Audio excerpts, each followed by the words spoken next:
for June is now in session.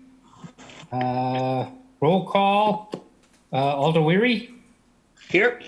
Alder Gerlach, Here. Alder Burnett. Here. All are present and accounted for, including myself, Alder Scannell. Take a motion to approve our agenda. Motion to approve. Second. Motion by Alder Gerlach, seconded by Alder Weary. All in favor? Aye. Aye. Okay, that passes.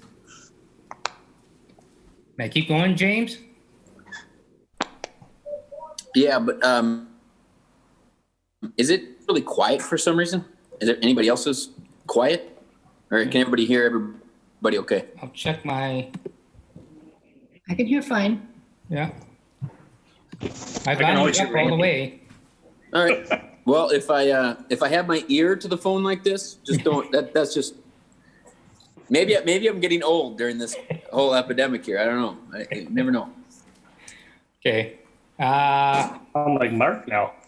Yeah, we're on to the minutes. Is that all right? Yeah, you're good. Okay, Go ahead. I'll take a motion to approve our minutes from our last meeting. Move to approve.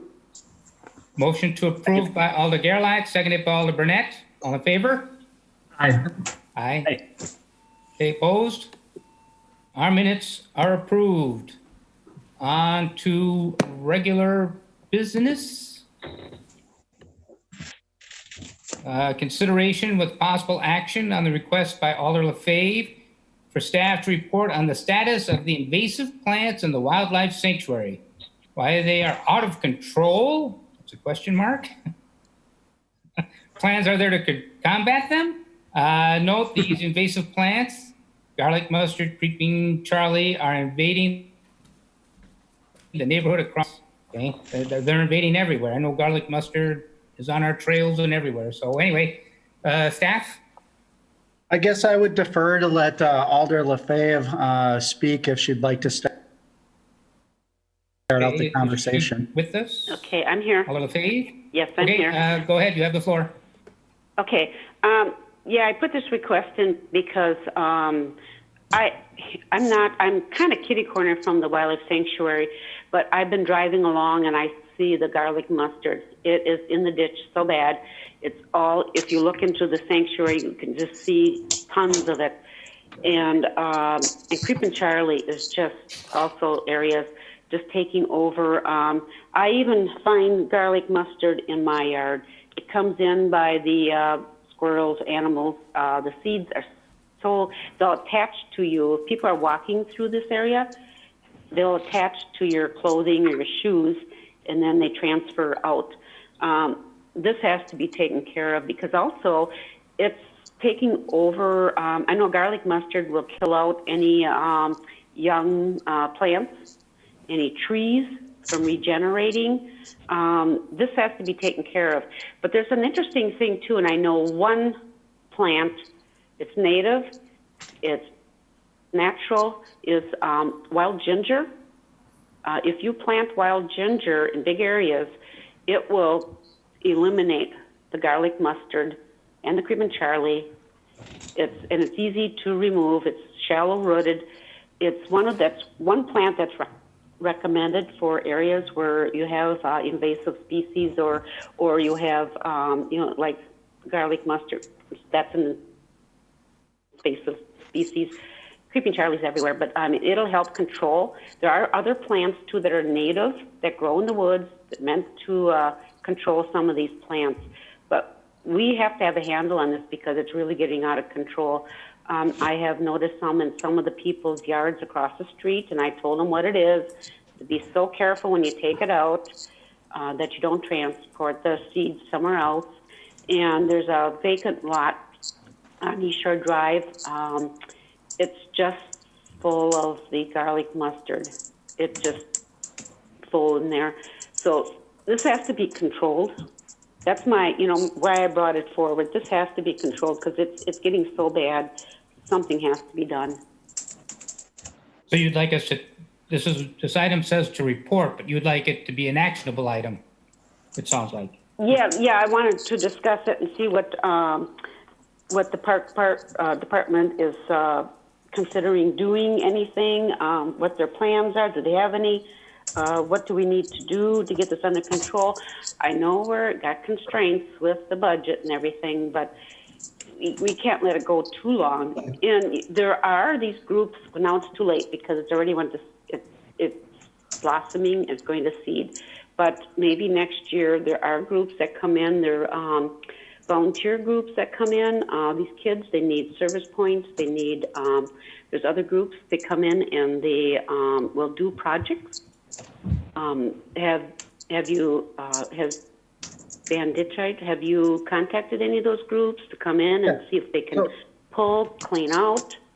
Yes, I can fill you in on a little bit of the history of what we've been doing out there. The sanctuary is our largest park in the city. It's nearly 500 acres. And as you can imagine, there are invasive species throughout. So there's garlic mustard, there's creeping Charlie, there's Phragmites is really bad over by the yard waste facility, a lot of buckthorn in there. It's a problem that is kind of way too large for our existing staff to really keep it under control, where we don't have any invasives to worry about. So currently what we have is we have 2 full-time staff that work out at the sanctuary on the grounds. And their job is to maintain all of the buildings and the grounds. So it's 2 full-time staff. In the summer, we hire 3 seasonal staff to take care of the grounds and help and assist with the grounds. So in the summer months, it's 5 people working out there. With that large of an area, that is not even going to touch. If we were to dedicate all 5 employees all summer long to controlling invasives, it still wouldn't get it under control. That's how bad it is out there. But that doesn't mean we don't try. So we are doing things throughout the years. We have worked with donor groups, just like Alder Lefebvre has mentioned. This year, we haven't allowed anybody yet due to the COVID-19 concerns. But on an annual basis, we do let volunteer groups come in, and we will assign them an area of where they can pick garlic mustard or remove buckthorn. In the past, there's also occasionally been 1 to 2 invasive species removal summer staff that have been hired. And I believe that they were funded through the Fowls, the Friends of the Wildlife Sanctuary, in previous years. That's not in their budget this year to hire any staff to do that. But it's something that has been done in the past, but it's been a number of years since that's happened. So yeah, I mean, it is a problem, but it really comes down to budgets. If it's a high enough priority for the park committee and city council, then we would need additional staff to really just take care of the invasives at that park and to coordinate volunteer efforts, to do the work themselves. But as you can imagine, budgets are tight every year, and it's difficult to add that in on any given year when we're being asked regularly to cut our budgets. So, but if that's a priority that the park committee and city council would like to look at, we can discuss that at budget time with adding staff to do that. But like I said, in the meantime, we'll continue to do what we've been doing, and that is to try to find as many volunteers as we can and get, volunteer groups on maybe a couple times a month to go out there and focus on certain areas. Now, there is one area of Creeping Charlie that's located in between the park and the residences where we own a green space there. On an annual basis, we do spray that with herbicides to kill off that Creeping Charlie. I believe that that's scheduled to do that again in the next week or so to take care of that. So that is one thing that we do contract out regularly because that's kind of creeping a little bit closer to, because that's on the other side of East Shore Drive. So it's getting a little bit closer to the neighbors there. So that's the history of what we've been doing and what we try to accomplish. But, it's a monumental task with the staff that we have. Yeah. Dan, I know that for the garlic in the spring when it's coming up, because you don't want to be in there when it's actually got the seeds, the flowering the seeds. You got to get it before that to try not to transport it. So this is something, you know, you could look at in spring. Creeping Charlie, the best time is like in the fall treating. But are there any groups that that you know of? That I know there's church groups that they go around to different cities looking for projects for these kids. And I forgot there's another group. I forgot what it's called, something USA or something. Have you contacted any of those? We have groups regularly coming out to the sanctuary. So all of the volunteer groups are well aware of our needs at the sanctuary, and they regularly come there. We have school groups, we have church groups, we have youth groups, but it's all on their schedule. So whenever they want to, put together a work day, they'll call us and then we'll find a project for them. Now, the projects that we select are not always invasive removals. Sometimes it's placing wood chips in landscape beds. Sometimes it's raking. Sometimes it's picking up garbage. So we kind of take a look at what our most important needs are at the time when the donor groups or the volunteer groups are coming. So we'll work with them on invasive removals when we can, but we don't have a consistent group that comes on a regular basis to do this. We just work with any group that calls us. Right. Have you contacted the DNR? Do they have any funding for some of these invasives? I know Phragmites, they did back. It was Great Lakes, something they did some spraying. Yeah, we did. Okay. We did do some spraying of Phragmites throughout the entire city about 3 or 4 years ago. I believe we allowed them to go on to the sanctuary property at that time too. And that was, I believe, either a state or a federal grant to do it citywide. So there are properties all over the city that were sprayed. And I believe the sanctuary was one of those. There are grants out there, and there are also contractors out there who can do the work. But again, usually with the grants, they're a matching grant. It's rarely that they're 100% funded by the DNR. So again, that comes down to budget. And if the city council and park committee would like to dedicate funds to applying for grants to pay for that or hire contractors, that's another option. But we don't. Okay. Can you look at some of the grants that are out there and you can report back? So we got an idea, and actually it'd probably be waiting till next year to do something, because right now, like I said, our budget's pretty bad. See what we can do for next year, and then try and arrange also for some of these volunteer groups to do some of this work too, so that we're not, going to our, putting more money in, in our budget for this. Yeah, I'm trying to help, trying to find ways that we can do what needs to be done, and without costing a lot of money to the city. Because right now, like I said, we have to watch our budget, and but it needs to be done. Something's got to be done. It's got to be bigger than, I know your staff, like you said, you only got a couple people, and they just can't. They can hardly put a dent into it. So it has to be something consolidated, coordinated, a bigger effort to get out there. And it's probably not going to be just 1 year. It could be 5 years, every year doing something to try to get this under control. But as I said, there are plants, and I could find out some more that, once you start cleaning out some areas, if you could put some of these plants in so that the stuff doesn't come back. It works very well, because I have garlic, I have wild ginger in my yard, and it's not invasive. It just spreads, gets a little bigger each patch, just gets a little bigger.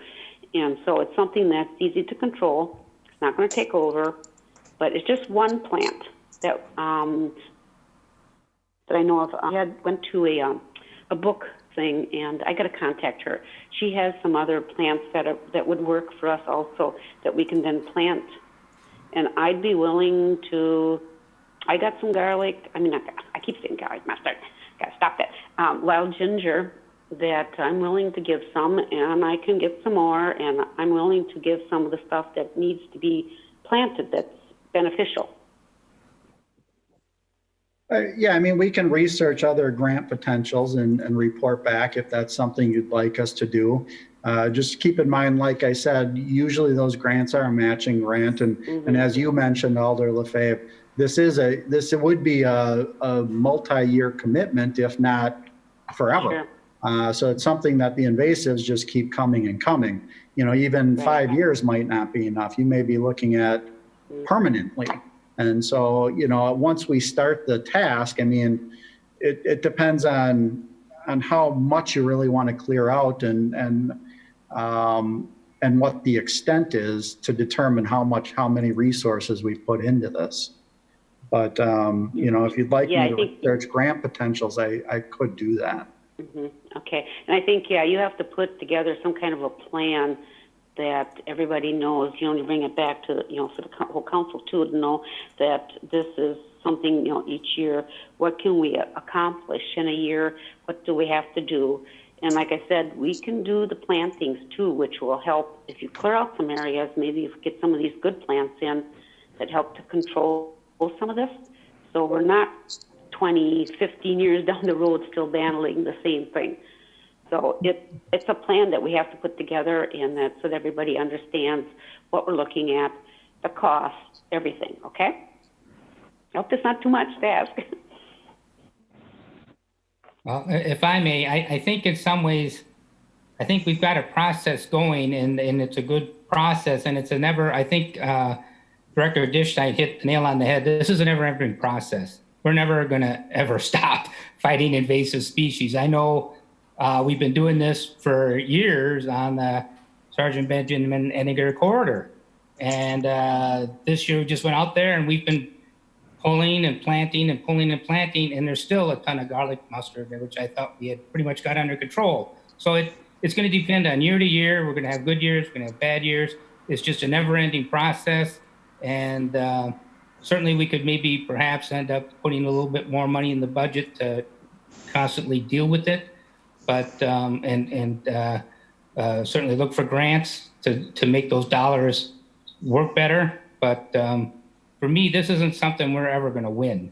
It's a non-ending process, and I think our director's got a pretty good process in place with all the help he's pulling in and everything. And so if we could just maybe, if you could come back with some grants and see what we can do about helping matching those, I think that's about all we're going to be able to do, other than helping out, get groups involved. If you know any groups, get them involved. So that's my two cents. Anybody else care to comment on this? Hang on, Kathy. I'll give you the floor. Sure. Anybody else?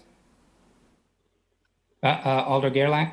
Just wondering if there's any action to be taken. I mean, we could talk about this for a long time.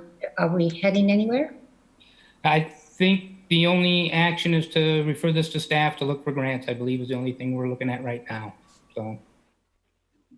Well, if you entertain a motion, I'll make it. As well, let's make sure, anything else, Alder Lefebvre?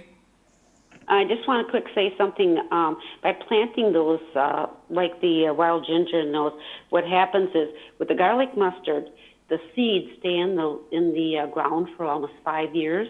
So if you do those plantings, then those seeds can't come up. So that's why I'm mentioning that also. Right. It's very helpful. Okay, just want to let you know. That. Okay, go ahead. We've done that, and it's still a never-ending process. Oh, sure. Mother Nature, I know. Mother Nature will have its way. So, but yes. There's always something to cause us headaches. Yep. So I think the process is what we've been working at this process for a long time. And I think the director's got a good handle on that. And if we could just maybe look for some more grants, and then we can work on matching dollars, and maybe that'll help on our tough years to maybe get a better handle on it. But it's a never-ending process. So with that, Alder Gerlach, you have a motion to refer this to staff for? Oh, so moved, sir. Okay. Second. Burnett. Any further? Burnett. Pardon? Burnett. Oh, I'm sorry. That's fine. Basic cursor. Seconded by Alder Burnett. All in favor? Aye. Aye. Opposed? Okay, that will go to staff to look for further grants and funding. Where's James? There's James. And we're good to go. Okay. Item number 2, consideration with possible action on the update from staff on the budget, cost estimates, and phasing plan options for the beach project at Bay Beach Amusement Park. Yes. Yes, So- we'll start with staff. Yeah, so at the last park committee, we were directed to provide additional information on the budget, along with cost estimates and a phasing plan options for the beach project at Bay Beach. So if you look at the agenda packet, you'll see a one-page summary that I put together listing the budget, the expenses we've incurred to date, and then along with staff proposed phase 1 projects and staff proposed phase 2 projects, and then there's a budget summary at the bottom. So, you know, in general, like what I talked to you about last time, is we are short of funding for this project. If you recall, we originally bonded $5 million towards this project. It was a $7 million anticipated budget. The previous mayor, Jim Schmidt, tackled the fundraising efforts, and his goal was $1 million. To date, he is at 723,000, so he just slightly missed that goal.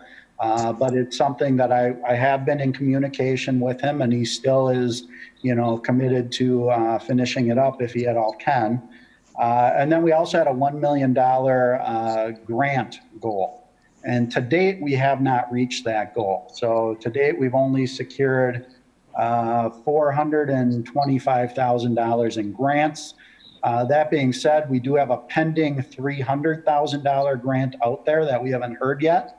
And there's still potential with this phasing plan to still continue to apply for grants if we want to do so in the future for phase 2. So we really don't have, if we continue with phase 1 project fall. We lost you, Dan. Dan, we're not hearing you. I'm not. No. No. Can't hear you, Dan. James? Are we? He might have just cut out for a second. Okay, can you hear me now? Oh, Yep. There we go. Okay, I apologize. Sometimes on my computer, the speaker just shuts off for no apparent reason, and I have to reset it every so often. I guess in summary, I don't know how much you heard and how much you didn't hear, but basically I just went over the budget, our bonding, our fundraising to date, and our grants to date. Did you catch all of that when I spoke? Okay, sounds good. Now, the next thing that I wanted to talk to you a little bit about was refinancing.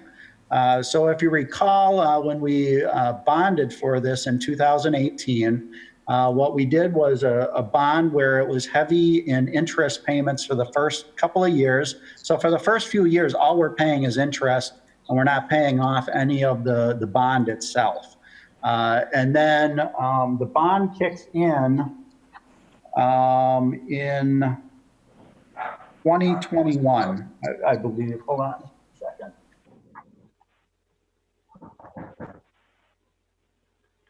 It'll be actually 2024 when we actually start paying off the bond. So from now until then, we're just paying interest. So we're going to pay a lot of interest on this bond over the next 30 years here moving forward. So what we're interested in doing is refinancing that bond. And so what we'd like to do is in 2026, we're able to refinance. That's the first year we can per the rules of how we set up the bond. So what we'd like to do is pay off as much of that bond request or as much of that bond payment as we can. So hopefully we won't have to pay very much off, if anything at all, after 2026. And by doing that, we could save over $1 million, probably like 1.2 million in interest payments by doing that. That's just savings in interest over the years. So one thing that we'd like to do as part of this is to actually take some of that $5 million. And if you recall, we just actually passed our bond request for the city. And in that bond request, we had $775,000 worth of park projects that you approved. We originally had a little bit more than that, but we had some projects that were eliminated. What we'd like to do to help get our bond payments down here is to transfer that $775,000 to our park projects for 2020. So you wouldn't have to actually take out any more money that way. And then what would happen with the Bay Beach account is we would see a savings of like $40,000 a year in interest payments. So your bonding isn't any different for the city bonding from what you already approved. But by doing this, Bay Beach could save $40,000 a year in interest payments.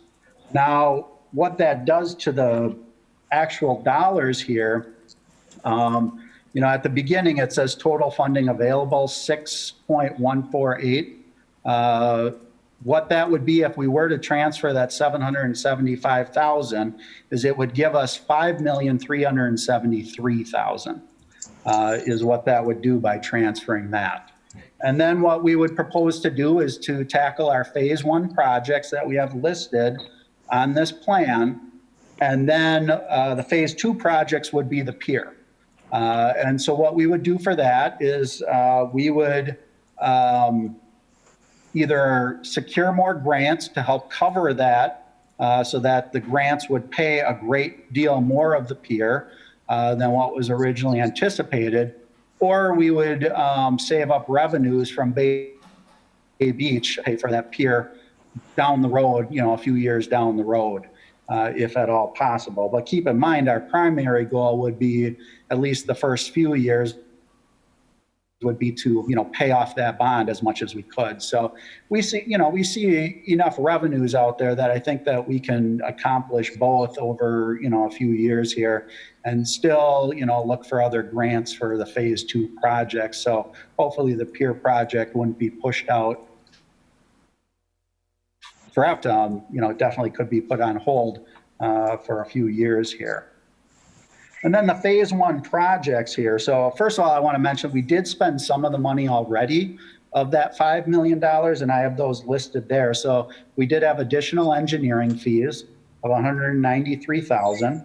And then we had several miscellaneous costs that have come up just in the planning for this project of $35,000. And then also we started to install the pier around the Ferris wheel. So there was a portion of the pier we had to actually build because the Ferris wheel would be in the building it after the fact. So we had to put some of the pilings in and do some of the work underneath the Ferris wheel or in close proximity to it. So that's why we already spent about $560,000 of that $5 million. And then what we're proposing for the phase 1 shoreline projects are the beach installation, the shoreline walk, the bathhouse with concession stand, the parking lot paving. And what that is we have that gravel parking lot that was installed that the Friends of Bay Beach funded about 2 years ago.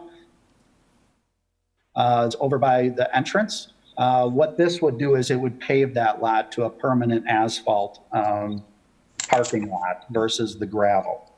And then we would have utility work, and some of that utility is getting sewer and water to the concession stand and restrooms. Some of it is additional electrical that we would need for lighting along the boardwalk, so it's a combination.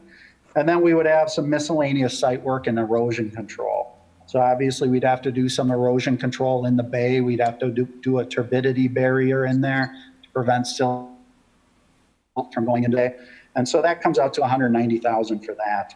And then we did calculate out a 10% contingency So for the phase one projects, we'd be looking at roughly $3.5 million.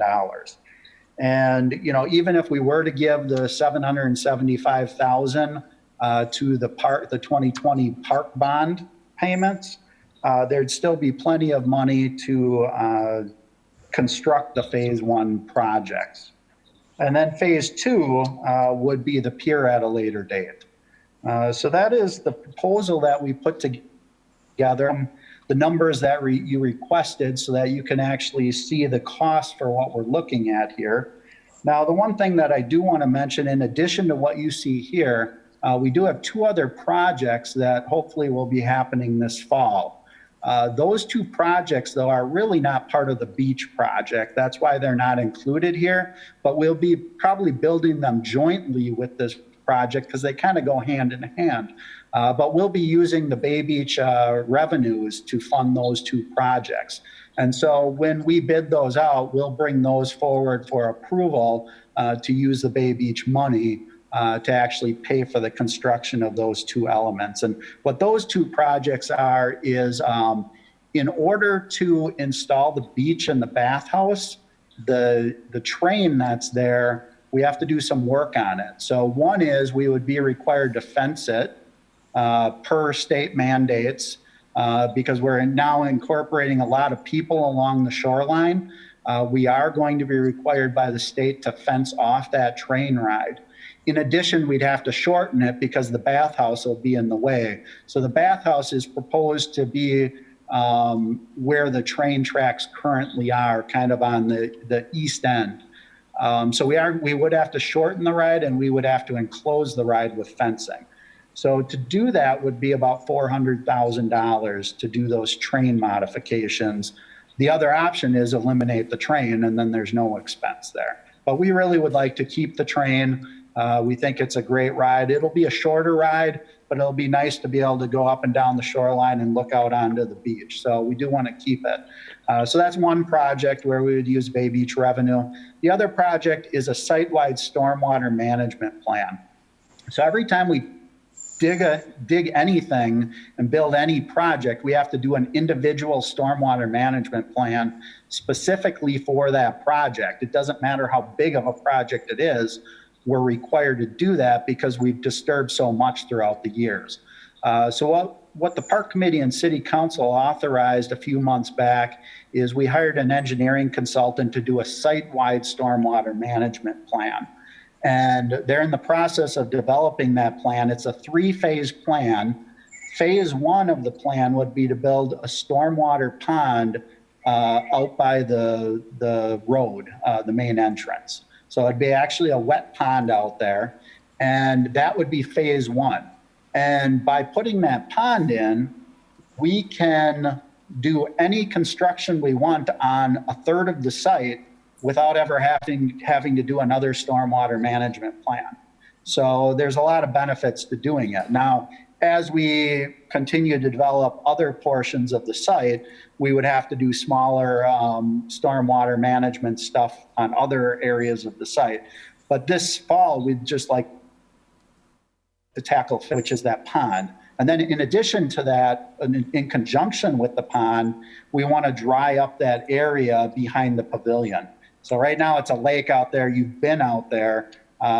It used to drain, but now it just has standing water because the drain system doesn't work. So as part of the stormwater plan, we'd like to dry that up and drain it. And so that cost would be about $550,000 to drain that and also to build that stormwater pond. But like I said, by doing that, this is not just because of the beach project. It takes care of a third of the site and the stormwater management for the entire site. So those two projects would be coming out of the Bay Beach account, and we'll bring that forward when the bids come in for that and when we talk about transferring money from our operational account to our development account. So those two projects really are not under discussion today. So in summary, that's what we're proposing as a staff. I do know that Mr. Charles, who's the president of the Friends of Bay Beach, he is on the meeting. And I'm pretty sure he would like to say a few words if you'd like to open up the floor whenever you're ready to. But if you have questions for me before that, feel free to ask them. Well, I was going to say, are there any questions for Director Dishite? Alder Scandal, Yes. Go ahead. Alder LaFave, yes. I apologize because I had trouble with my computer getting it up and everything, so I missed when this was brought up last meeting. I brought this forward because the beach installation, beach grooming equipment should be taken out, and so should the bathhouse. You don't need the bathhouse or concession stands. You can save $1.6 million. These are wants, they're not needs. This is not something that's going to happen. I've had so many people call me on this and they say, are these people nuts? There's not going to be a beach. You cannot have a beach with this high water. It's not going to happen. You're going to be constantly having to replace sand. It's either going to be washed on the other side of the dike or it's going to be pulled out into the bay. I know I've lived here 48 years. I know what that bay can do. This high water, you can't have a beach. We can save money. I'd rather this money either be returned and get some interest down, or it should go into the pier. The pier makes sense. Okay, we're just asking questions now. So is that a question for Director Dishite about the beach? Well, this isn't a question. This is my statement. Well, all right. Well, I'll put it in the form of a question as to a response for that. Director Dishite? Yeah, so I mean, this is something that, we've been talking about since the water levels have come up. How the beach is currently engineered is we would still have a sand beach out there with the water levels where they're at now. Granted, it would be a minimal beach. I believe it'd be probably less than a 50-foot wide strip of sand along the bay. In normal water conditions, we would have 100 to 150 feet of sand. But because the high water is up so high, we would have about a 40 to 50 foot strip of sand. I know that there are concerns in storm happen to the sand. All I can tell you at this point is what our consultant is telling me, which is yes, in the storm events, the sand might wash out and likely will wash out. But over time it will come back. It's a dynamic beach. The sand and the beach that they designed and engineered is a dynamic system. I will tell you that, we have had 3 storm events over the past year, which probably, would have likely had some damage to that sand beach. But we don't know, the beach isn't there. But they were pretty severe events, and the waves were crashing over the dike about 2 to 3 feet over the dike wall. So we had a lot of water within the park. So just seeing that, I would have assumed that there would have been some damage to the beach. How much, I can't tell you. It would just be a guess on my end. That's what our consultant is telling us. And I guess I don't have another response other than that. Thank you. Any other questions for Director Dishite? No question right now. No. But I do want to speak more. Wow. Later. Yeah, you go ahead and open up the floor. Quick question, Alder Scannell. Director. Alder. Thank you. Director Ditchite, I'm confused by what you mentioned about bonding for projects that were not bonded this year, how that would play into this situation. Could you just clarify what you meant by that? Sure. So at the last city council, you approved the city's bond request. I don't remember how many millions of dollars. Of that, 775,000 of it was dedicated to park projects in the city. Now, with the funding for this beach, the only thing we can do with this funding is either pay it back in 2026, we can't pay it back before, spend it on the beach project, or spend it on an alternate park project. Those are the only options we have with that funding. It can't go towards anything else per the state or the mandates of that loan requirements.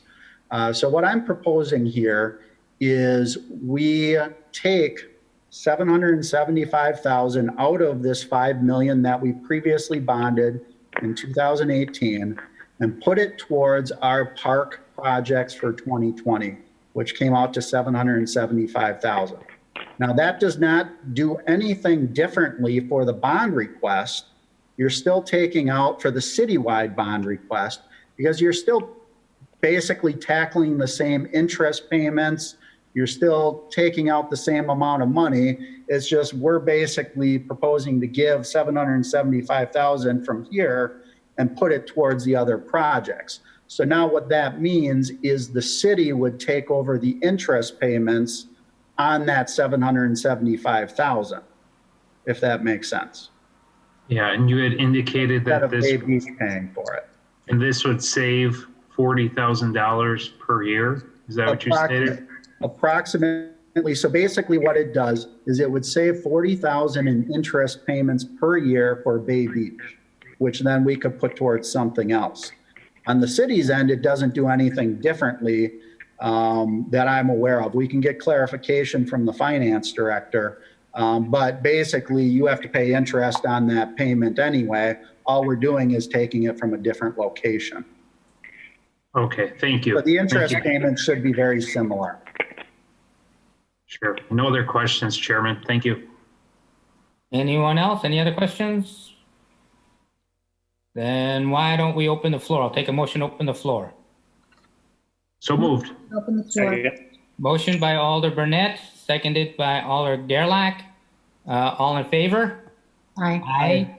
Opposed? Okay, the floor is now open. Please state your name and address.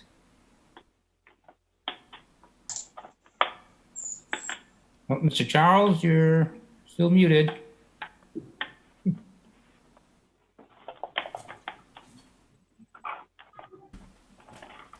Oh, Mr. Charles, you're muted. Let me see if I can unmute them here. Okay. Got it. Oh, there we go. I think. There we go. Hi, Dave Charles, President of Friends of Bay Beach. We visited before. Thank you for the opportunity to share our opinion. You know, I'm very familiar with the proposal Dan just ran through with everything. And at one point we were involved in this when it was put together. Our basic position has changed significantly for two reasons. First of all, we agree with the thought and philosophy that the beach currently won't hold up long term. I too have lived on the water. We've talked to engineers. In fact, I talked with the original engineer who subsequently quit and went to work for a different company last week. And we believe that if we spend, and if you look at the total of the beach and the bathhouse, it's close to 2.2 million with contingencies and installation and, you know, part of the utilities and part of the train. All those things are caused by the beach. And so if this thing washes out, which it will, and if it takes 2 to 3 years to come back and it only comes back at 50%, two problems we have. One, it's not available for 2 out of 3 years.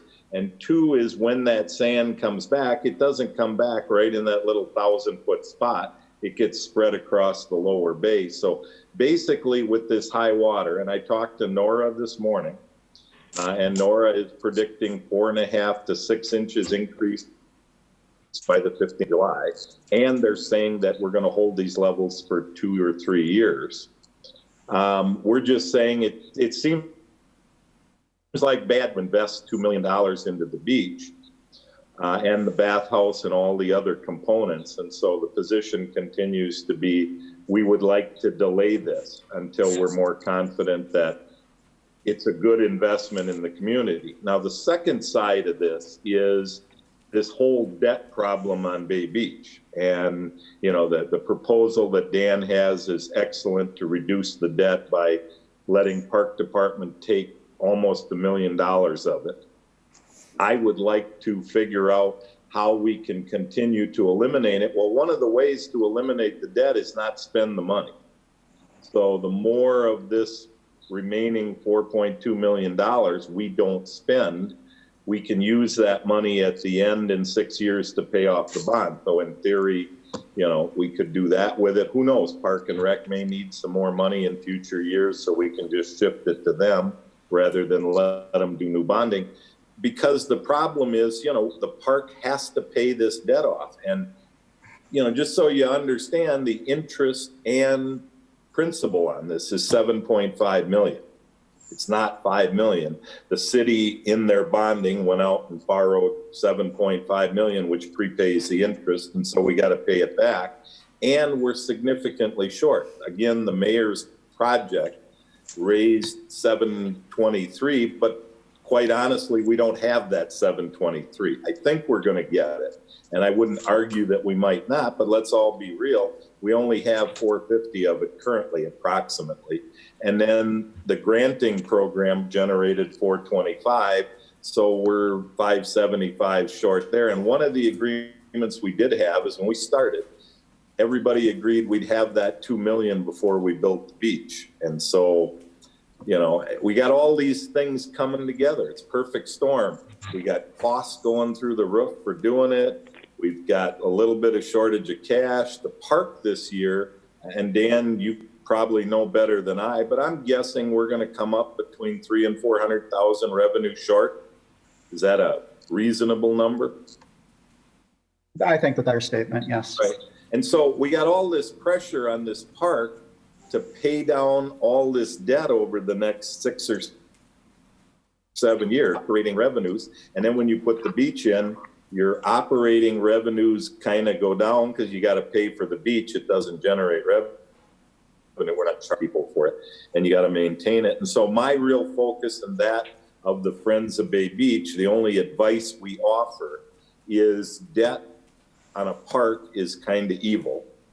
The park was built and remodeled to generate revenue, and we have done a pretty good job of taking the park from no revenue to, you know, a good year, 700, 800,000.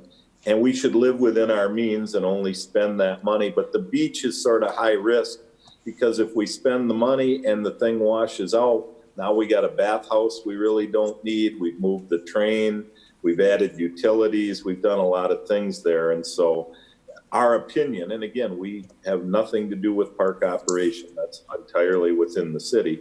But if asked for that opinion, we would say, please delay the beach and all of its associated costs till we're sure that we're going to get a good value from that asset. And that's before you even talk about continued water quality.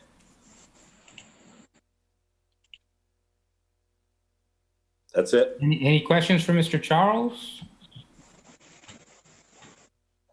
Alder Scannell? Yes. Alder LaFave? Yeah, I wanted to ask Mr. Charles, would he be adverse to moving that money? You're right, it's about 2 million if you talk about the train and the fencing and all that, plus the others, to move that into the pier, because I've had so many people telling me that the pier makes sense. They'd like to see the pier project done first. Would you be adverse to moving that money into that? And then we could look at the beach down the road. I mean, we got, like you said, normal the water is 7 up and 7 down, but I haven't seen that I've only saw in the 48 years we lived here, we only saw 2, maybe 2.5 cycles. Now it's up. So I don't think we're in a normal cycle. So I think you're optimistic thinking that it's going to be down in 3 years. I think it's going to take more than that. I think it's something that we could look at down the road to look at the beach again when we know the water's going down. So would you be adverse to moving that money to the pier? I think the pier process opens up another big can of worms. You know, would we be adverse to it? Yes, because we'd like to pay off debt. We would like to get the park back operating within its means and only spend money that it makes. Now, when you talk about shifting $2 million from one project to the next, you know, yes, you can have that conversation, but to be perfectly honest with you, I don't believe there's any way we'll ever see that $3 million number on the pier.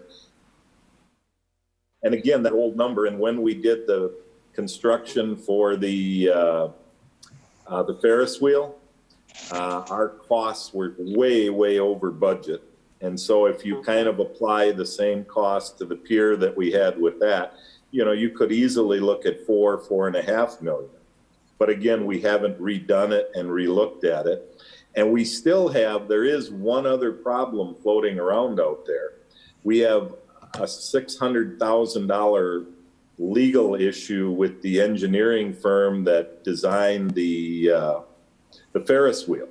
And so that cost, if we don't win that litigation, we could have to take that 650 out of this money also. So that liability sits. So if I had to answer the question, I would say no. Both of these projects are way too for this part. The operating costs on them are way too expensive. Even the pier, it does fight this water level and dealing with ice and the superstructure underneath it. But I believe that we just don't have the money to do this thing right now. So, you know, the proposal from, again, the concept from the Friends is to say, we'll keep raising money for projects. When we have cash in the bank, let's spend it on the projects and put them in place and see if we can get rid of this debt. But, you know, if our share of the debt's roughly 6.5 million after you approve the transfer part, that's going to hit the park for 10 years for $650,000 just to get rid of that debt. So if we can take some of the extra money, the 2 million or whatever, save that and use it to pay it off, it makes a big difference. It could reduce the park's debt payment down from 600,000-700,000 maybe to 3-4. And the Friends are committed to do fundraising to get rid of the debt early. And, you know, maybe we can raise $1 million, $2 million to contribute to it. But if we spend all the money, then our interest level in raising money to pay debt on stuff that's already spent is really hard to do. Donors don't like to pay for old things. They want to pay for new things. Okay. Thank you, Mr. Childs. I'm glad you explained it that way. Yeah, my second thing was that, right, let's get rid of some of this debt or interest. Otherwise, yes. Thank you. Any other, Alder Gerlach? Just a quick question for Mr. Charles, and I apologize if I asked you this last time, but just tell me please how long you have been a member of this organization and have been working as a friend of the beach? I don't know, what is it, Dan, 6 years now? 7? I think it was 2012 when you formed. Yeah. So I was one of the original founding members. Mayor Schmidt at the time put this together, and that's when he separated the park from the city budget, and we set up, I don't know what it's called, a 529 or anyway, there's a special designation that the park has to pay its own way. No taxpayer money can be used in that park, and it's done that ever since. And if we don't get too far in debt, we can do it forever and it continue to be a benefit and improve. But we do have to be careful. You know, this debt is there, and you know, it's always a danger. Thank you. Any other questions? I have one. Alder Burnett and then Alder Stoyer. Yes, Mr. Charles, thank you again for speaking tonight with us. I was not on the city council when this passed a few years ago, so I'm not, you know, familiar with all of the history.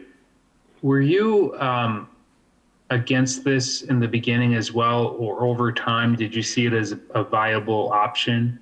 Could you just kind of walk through your thoughts on the project then versus now? Sure. I was in favor of the project, and I spoke to the council when the $5 million proposal went to council. Again, what we were told and what we were presented, and this actually goes one generation even before Dan, we were told that this was going to be a $5 million project. and that the city and the mayor were going to come up with 2 million. So we'd have a total of 7 million available to fund the entire project. Unfortunately, like we said, we came up a little short on the fundraising, but then the way this deal got structured in the bond really caused a big problem, because what they did is they borrowed this 20-year bond, which again, when we talked about it initially, it was 10, and then they did it interest-free for 3 years, which means all that interest accumulated for a period, and that's why they had to borrow a total of 7.5 to make this work. And all of the numbers, and I don't think we've had one thing, and Dan can verify, we haven't had one thing hit the budgets that we initially thought this stuff could be done under. I mean, even, you know, if you look at the additional engineering costs, we went into this thing, the engineer that designed it, and I don't remember the number, I think it was like 150, 200 grand. Well, you know, engineering was double or triple the initial estimate, and all these costs kept coming up. So if you looked at it in a snapshot back then, we said yes, based on a set of rules. We said, we won't build the beach until you raise 2 million. We haven't done it. We're only going to borrow 5 million. You know, technically we borrowed a little more. We can do this for a $5 million to $7 million budget. Not likely to be able to do everything that was in the plan for that 5 to 7 million. And then we got to reduce the operating profits of the park because we're more maintenance. So you look at all these pieces and the changes and probably the increase in costs have really hit it hard. So you got a bonding problem and you got that's what's changed our mind. And so as we've come back, we said, again, how do you fix this problem? It can't be done the way everybody wanted to do it. In theory, even if we go ahead with phase 1, we're basically out of money and we only did kind of half the project. So maybe it's better off to save the money, pay off the debt, and then every year the park will generate, you know, pretty good revenue that they can spend on whatever they need to do. But, you know, there're just lots of little parts and pieces. Like I said, I think the litigation's, you know, close to 600,000, that if we lose that, that could wipe out just about the whole year's park profit. And we're already talking about spending that for other things. So we do have a lot. It's a very expensive proposition to do this stuff, and funding's hard to come by sometimes. In other words, in the beginning, you know, in your opinion, it was a more viable project, which is why you supported it. But over time, variables have come up. Financing seems a little, I don't want to say the word I'm thinking. It seems, You almost did. Yeah, it just seems like we're getting a little off track from what the original intent of the project was. The way I imagine it, the way I understand it. So thank you for those comments. I appreciate it. And it may be helpful as a little background. Keep in mind the original 15 or 20 year plan for the park, which was a renovation project of about $20 million. And the reason the Friends were formed is we were formed and put together to fund this project. We decided, and everybody agreed, the way to fund the $20 million for renovation over 20 years or 10 years was to raise the revenue, let the park make money. So we bought rides, we raised cash, the rides were all paid for. You know, if you look at everything that was done, and now we've got the park making money. We got a little caught up in this project, which looked good on the surface, but just didn't quite end up that good. So we're kind of back saying, let's go back to the original plan. Let's get rid of the debt any way possible. Let's continue to increase the park revenue, which we're working and looking at every day with different rides and options. And then, you know, we'll spend whatever we make every year. I mean, it was, in my opinion, and most of the committee's opinion, it was just a mistake to take on debt when we didn't have guarantees how it would end up. Okay, thank you. No other questions, Chairman? Yep, Alder Steuer. Thank you, Chair. Mr. Charles, I appreciate the insights that you gave, and you gave it last time as well. I guess I have a question for you. You were talking about former Mayor Schmidt hopefully raising up to $1 million, and that we're at 725 possibly, but you still really haven't seen the money. I guess my worry would be if this project doesn't go through per se, that I don't know if that would be a moot point, that if they would want to raise this money anymore because of that, or what's your take on that? Again, we're talking about, I'm sorry. Again, we're talking about ifs and maybes, okay? The deal was they would raise $1 million or we wouldn't do it, the beach. The rest of the stuff's separate. They have only in the bank, Dan, correct me if I'm wrong, but about 450. Now they have promises for the rest. And again, I'm not here to argue about the promises. There are people like the Packers and others, but I'm an old school guy that says, show me the money and then I'll spend it. And so if I look at that shortage there, whether it's 250 or 550, and then I look at the granting shortage, which is 575, we're very close to $1 million short of the commitments that were made, which is one of those big changes, which has shoved us from, let's do it, to no, let's at minimum delay until we're 100% sure this is a good investment. Just our opinion. Okay. Do you have any feelings? I realize you talked about a number of things here, but in your mind's eye and with your group, is there any kind of thought as far as what it may take to bring this forward again, another year, another 2 years? I mean, I know that we have the pandemic. I know we have high water.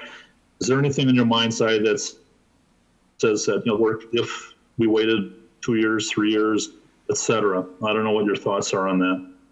Yeah. Again, the beach is a function of engineering and water levels. So if you could predict when the water will go down 30 inches, the concept was cool. When we did the beach, it was a place for people to go and use. And again, if you look at the budget for the beach, it's roughly a couple $1 million. And they basically said, short of the bonding, that we would either grant or raise that money. So conceptually, it was a really nice idea. We had some water quality issues, but we had much lower water. So would it be supported in 2 years or 3 years? I wouldn't say we wouldn't support it, but you got to make sure all the ducks are in a row and the costs are there and we have the infrastructure. But yes, the longer we can wait and the less debt we have when we do it, 2 years from now, the park will have a couple more years of revenue also in the bank, which makes it, more viable to do. But again, who knows what else can happen, right? Right. I mean, the one ride alone, I'm sure it's going to be $300,000-400,000 to replace that ride. Sure. Well, that's good for now. I appreciate your input. Thank you. Any other questions for Mr. Charles? Thank you very much. Great to hear from you as always. Mr. Chairman, Oh, sorry. I was on mute. I apologize. No, that's all right. All the weary. Thank you. You have the floor. I do have a question for Mr. Charles. Mr. Charles, I know you had stated earlier that rather than maybe flipping the priorities, instead of doing the beach then the pier, maybe do the pier, then think about the beach and bathhouse later, and you were maybe not so inclined to do that, but would you be at least open to that? I mean, is it something you're firmly against, or is it something, more people I think are excited about this pier and the boardwalk than the beach, at least the people I'm talking to, so. To answer your question, I'm not sure of any of those. That's the problem. It's the issue. We haven't done enough research to say, do they want a beach or do they want a pier? Again, without repeating everything, I don't believe we have the money to build the pier, period. Okay, it just isn't there. That pier is going to be more expensive than what was predicted 2 or 3 years ago. And so that becomes a significant struggle to figure out how you can put that piece together. And then I'm still not sure that that pier is worth the money we invest. I mean, what it takes away from the park, if the park has to make payments of $500,000-600,000 a year, we could invest that for 10 years in the pier, or we could invest that money in 10 years in more picnic areas, more corporate meeting areas. We have a beautiful design for a corporate building, for some more rides. We got this beautiful, I always refer to it as the gazebo or the beer hall. That thing is looking down the barrel of, in the next 10 years, just a roof alone, you can eat up half, 750,000. It's getting tired, and we've got to stick, I'm sure, $1.5 million in that thing. So when you try and go, okay, over 10 years, can we do everything we want to do if we make that switch and support all these debt payments? The math just doesn't quite come out. So, there's a lot of things tugging and pulling for the same dollars. And so the interest is a killer. I mean, if you look at $2.5 million worth of total interest on this loan, that really sucks up a lot of resources. So if we can get it squeezed back down to 10 years and get it down to $1 million, $1.25 million, and again, Parks Department is helping by using a piece of it, maybe there'll be another piece they use in the future. If we can get rid of the debt and then every year just spend without that 2.5 million interest, we can do a lot more. So again, it's the same question. When we have the money to do the pier, we should take a very serious look at it again, or maybe a smaller one. This is a very, very big pier. It's 260 feet. It's the largest pier anywhere on the Great Lakes. So maybe we got a little carried away and we got to look at a significant scale back. But it is, how much of a debt load do you want to load this little park with? So it sounds like, sadly, what we would be left with then is from this venture, just debt to pay off, right? We wouldn't have anything else except for some old plans, I guess, to show for it, right? Well, no, we'd have the cash, so we would be diverting the cash to pay off the debt. And one thing I hope everybody recognizes, there's nothing sad about Bay Beach. I mean, it is a diamond and a jewel. We're going to see 2 million people a year in a good year. It's making money. It's paying its bills. It's giving opportunities. I think it's probably the most widely used citizen park anywhere out there. And so Green Bay is really special. So we don't harm anything if we do nothing. If we get rid of the debt. Now, some of this money had to be spent. So a couple $1 million is borrowing that has to be legitimately paid, and the park can easily pay that back. But if you stretch it to the full, 6.5, 7 million, and again, if you do it over 20 years, it does start to damage the park. So that's another reason for the change. All right, thank you. Last call. Any other questions for Mr. Charles? Okay, thank you very much, Mr. Charles. Always great to hear from you. I'll take a motion to close the floor. Or is there anyone else here that would like to speak that is? No, okay, motion to close the floor. Motion to close the floor. Motion by Alder Weary, seconded by Alder Gerlach. All in favor? Aye. Opposed? Okay, the floor is now closed. I would just like to ask Alder. God. Oh boy. Director. This guy.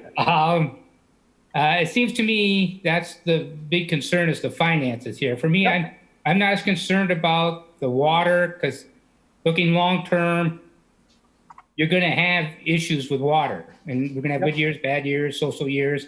So that isn't as big a concern for me, but all the finances, the stress this might put on Bay Beach, I'd like to hear more, and also the pitfall problems of not going forward.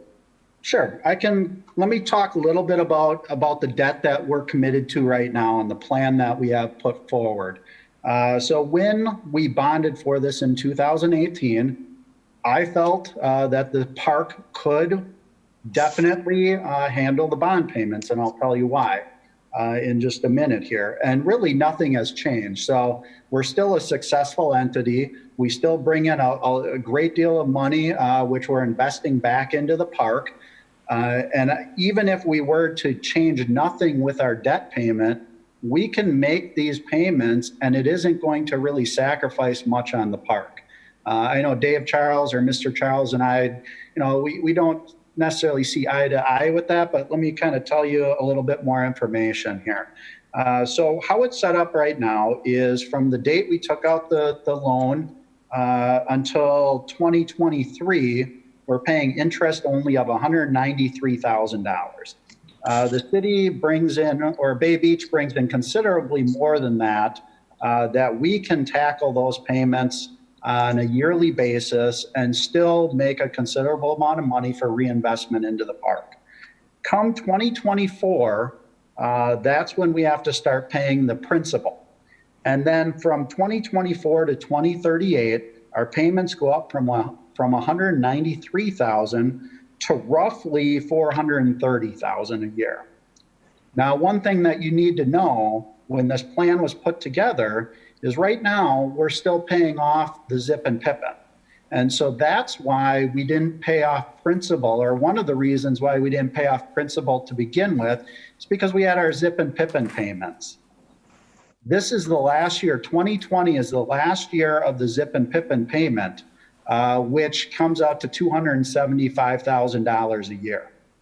So after 2020, we're going to see an extra revenue source of $275,000 coming into the Bay Beach revenue because we paid off the Zip and Pippin bond. So when you compare the $275,000 from the $430,000, it isn't that drastically different. I mean, we still have to pay, approximately the $190,000 a year, but we don't have to pay more than what we're used to paying off other than that.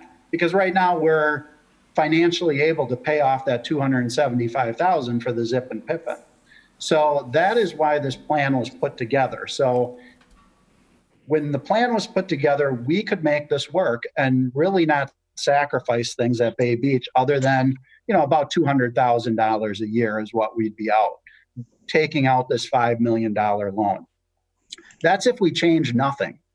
Now, what we're proposing to do here is to restructure it a little bit differently, just so that we can even improve it even more. So for the next couple of years, we'd like to kind of save up some money and pay off as much as we can in 2026. So for the next couple of years, we probably wouldn't be tackling many more projects other than what we talked about today, because we'd like to pay off as much as possible. But then after 2026, we would be doing much better. So I guess I wanted to clarify that, we're not in dire straits with the finances with this loan. We are able to make the payments, and it's not that much different. It comes out to about $200,000 a year when you take into account the money we're spending for the Zip and Pippin. So I hope that makes sense to everybody. So it's not that dire of a situation here. In my mind, the only things that have changed here is, one, we haven't secured the donations and the grants yet. So our budget is about $800,000 short, or a little bit more than that. And the water levels are higher now. So what is the comfort level with moving forward with the higher water levels? Those are really the two things that are coming into play here, and why we're having the discussion about phasing the project versus doing it all at once. Now, the one benefit to doing the beach first and the pier later is if the beach expenses come higher than what we anticipate, we can always shorten the pier and downsize it after the fact to try and get it to a workable budget. And kind of, we've done most of the engineering on the pier already, but it doesn't take that much to just make it a shorter pier. A lot of the engineering's already done, and to make it shorter doesn't cost a great deal more in engineering. So if we find the beach costs more, if we find that, everything, all the other expenses are much higher than we thought, at least with phase two, we have the potential to downsize the pier with the way that this is phased.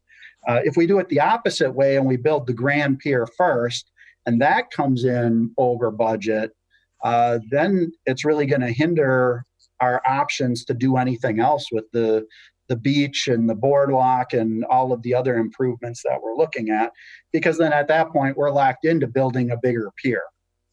So that was also one of the reasons why we phased the pier as a second phase pier.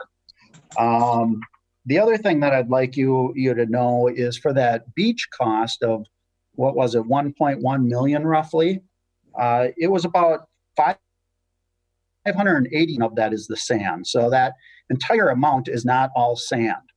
Some of that is the beach grooming equipment. Some of it is a shed for the grooming equipment.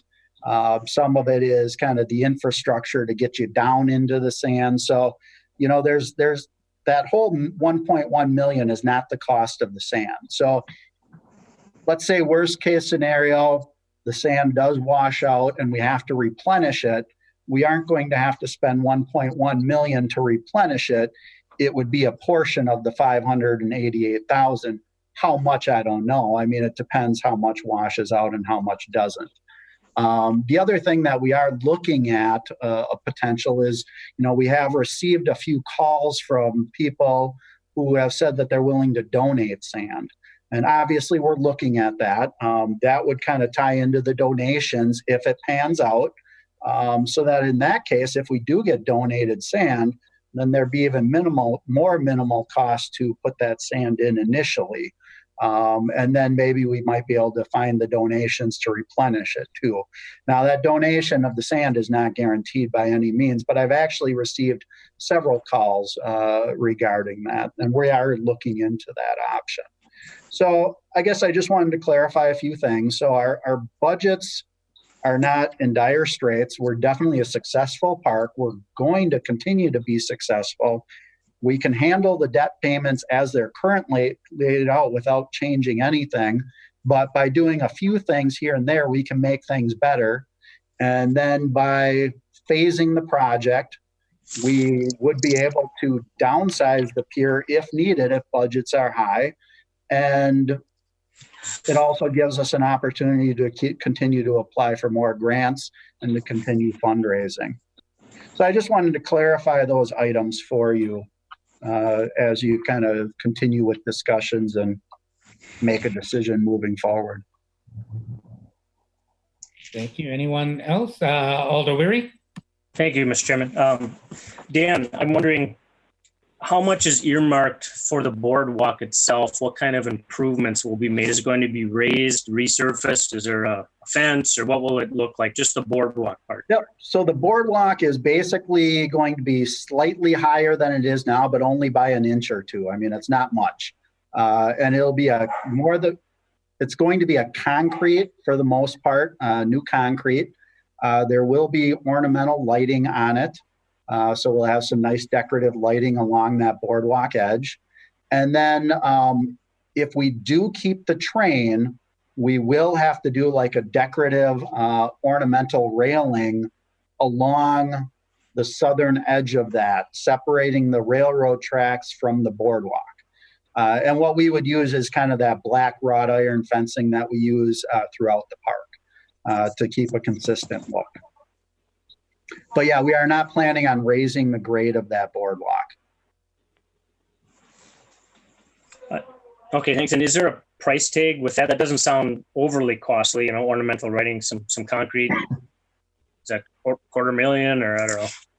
Well, yeah, I mean, there's a couple of costs. So the cost for just the railing itself I don't have the breakout in front of me for that decorative railing, but to do all of the fencing around the train is, I think, $250,000. Let me just double check that real quick. Hold on a second.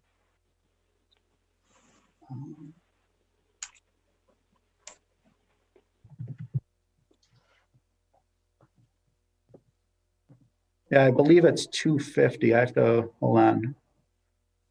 I have to open up a different document.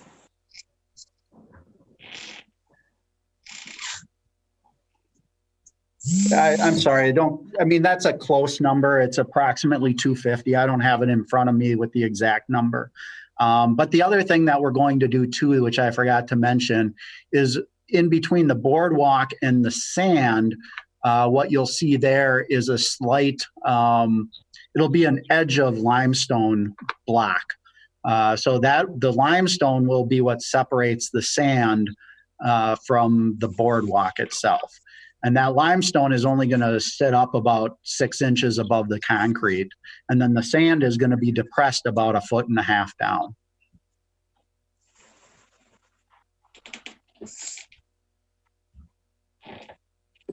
All right, thanks. That's all I have for right now. Thanks. Anyone else? Alder Scannell. Alder LaFave, you have the floor. Yes. My mother has a saying, don't count your chickens before they're hatched. We've already lost all of May's revenue. We're losing half of June so far. We don't know. You're looking at opening the park, but we have no idea what's going to happen. We could end up with all kinds of cases coming up again, and the park might have to be closed again. And we don't even know what's going to happen next year. I mean, this is something, you can't say, oh, we're making all this money this year. You're not going to make all this money this year.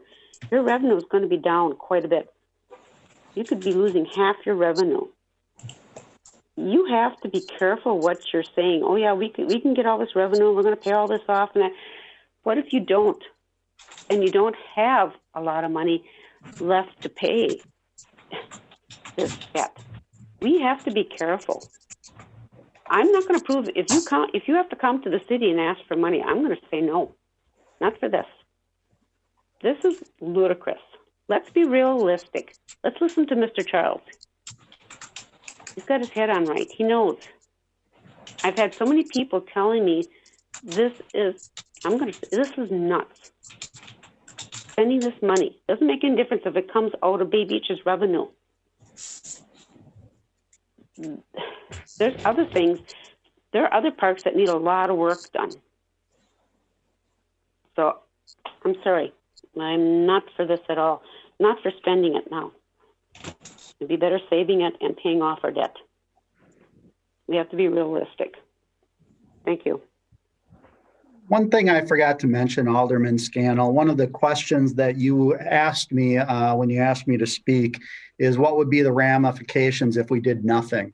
So I just calculated it out. So we are required to pay interest every year until 2026 at the earliest. So that is the earliest that we can pay off our bond. And our interest payments are $193,000 a year. So if we were to basically do nothing, we would be out kind of the money we've already spent, which I've highlighted in this document. Plus, we would have to pay $193,000 a year for 6 years, which comes out to $1,158,000. So that's what we would be out if we did nothing. So, but obviously there's always a potential to do some stuff along with that if that's the desire. Thank you. Alder Scannell. Alder Gerlach, you have the floor. I have a question for you, Alder Scannell. What action are we being asked to take tonight? Well, I think we have a couple of options. I think we could receive and place on file. I think we could, if we want to recommend to the council delaying the project, killing the project, I think all those are possible. If I'm not mistaken, Director Dishite, correct? We could. Yeah. So basically, if you wanted to go ahead with what we're being proposed, you could either one of two things: just receive and place on file the report, or you could approve the report and direct staff to continue with what's being proposed. The other option is if you wanted to change something on it, that would be your motion. Yeah. And that would be up to you as a committee to decide what you wanted to propose to change. So this isn't something that we will take to the Common Council. Yes. Whatever recommendation you make will go to the Common Council. Yes, but we're not necessarily recommending to move ahead with phase one. Yes. We are, if we received and placed on file, or if we approved it and said staff should proceed, then that's exactly what we're doing. Okay. Alder Burnett. Or anything else, Alder Gerlach? No, thank you. Okay, Alder Burnett. I'm interested in making a motion. Alder Scannell, did you want to have others speak to it before I made a motion? Well, I don't think anybody is interested in, so go ahead and put it on the floor and we can Yeah. talk about that. And Worth a try. Yeah. So I'll make a motion to table the project until 80% of the fundraising goal has been met and 80% of the grant goal has been met.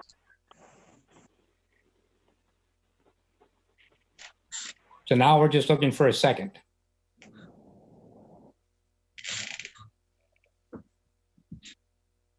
No, that's fine. I'm fine. Okay. Yeah. Alder Burnett, if the goal was 100% of the fundraising and 80% of the grant, I would second that.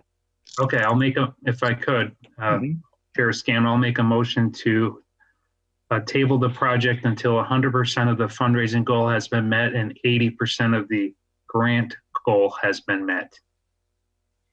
Okay, there's that I'll second motion. Alder Weary, you're seconding that?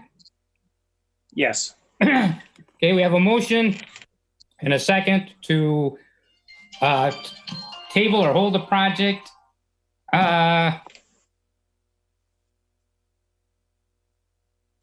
Discussion on that. Anything you care to, it's your motion, Alder Burnett, anything you care to say I on like it? the project. I'm not convinced that it's not a good fit out there, but I'm concerned that we set a pretty bad precedent that, we a couple of years ago had a fundraising goal of $1 million and as of right now pledged donations are, 3/4 of that goal. And from what Mr. Charles said, it's possible that only half of that has so far been collected. So Alderman Weary has fundraised very aggressively and successfully for 2 city pools in the city of Green Bay. And I just think it sets a bad precedent if we don't stick to what a stated fundraising goal is prior to actually moving forward with projects. I don't know if we do that for any other project, and I don't believe we should do it for this one. Those are my thoughts. Thank you. Anyone else have anything to say on this? Alder Weary. Thank you, Mr. Chairman. As Alder Burnett stated back a long time ago, we were given a goal of $500,000 to raise for Fisk Pool, and we did that, and the project went forward once we had raised it. Then when Colburn was up, of course, all the district lines changed, and I inherited that pool. City Council wanted us to raise $2 million, which is a crazy number. We managed to agree to $1 million. So the public once again stepped forward, and Jesse, you were part of that, as were many others, and we reached our $1 million. And then the project was still turned down. So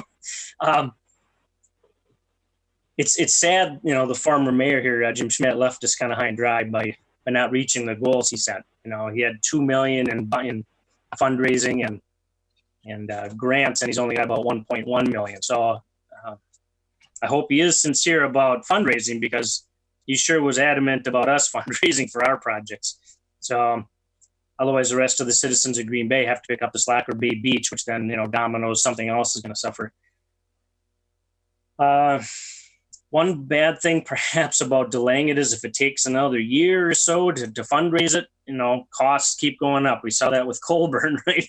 The costs kept going up and kept going up. And it even caused the mayor to veto the project because of the cost. So there's some concern there, of course. I still like the idea of switching around and doing the pier first and the beach second, but for discussion purposes, I seconded this. I at least think we should fundraise all the amount we dedicated or committed to. So I'm curious to what everybody else has to say.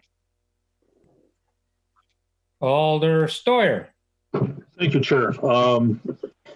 I'd like to thank Alder Burnett and Alder Weary for this. I think it's a great idea to move forward like this, and it'll show commitment by the citizens that are raising this money.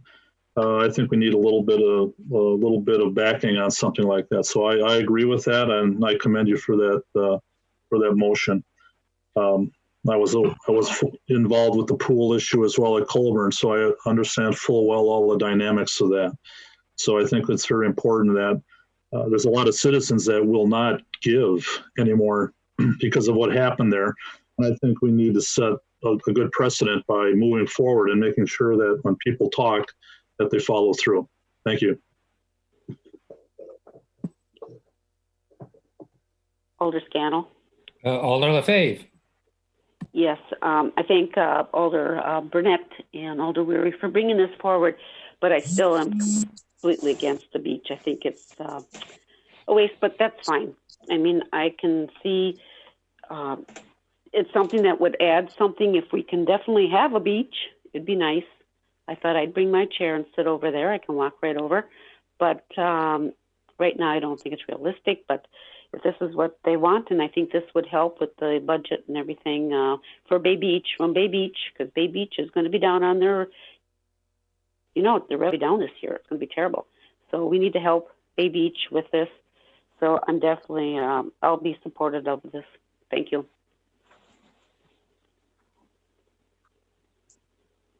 Well, I'll throw my 2 cents in now then, I guess. And I oppose the motion. There is a difference between this and Coburn Pool. Coburn Pool, we didn't have the money to go forward. Here, we're all set to go. We can go forward. We've got the money.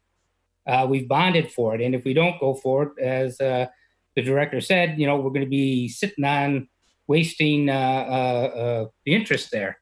So, as I stated earlier, I'm not as concerned about. I think that's going to be an ongoing issue. If we have this beach, we're going to have water quality issues, and we're going to have storm event issues. But I think on the whole, I think it's still a good idea. I think it's still going to be a benefit, and so I want to take a long-term view on that. Financially, that's the only thing I was concerned about, and not meeting those goals certainly is a little bit of a kick in the pants, but it seems like Director Dishnight has been able to move some checkers around, and we've got the money. We can go forward. It's with Coburn, we didn't have the money, and we had to get to that point. If that was the case for this, I think I would be very much in favor of holding off. If we didn't have the money to go forward, I'd say, well, yeah, let's wait. But we got the money, and we don't spend it. We're going to be paying uselessly on it. So I'm for going forward with phase 1. And I know I have spoken to some others in the community that are very much interested in helping out with fundraising.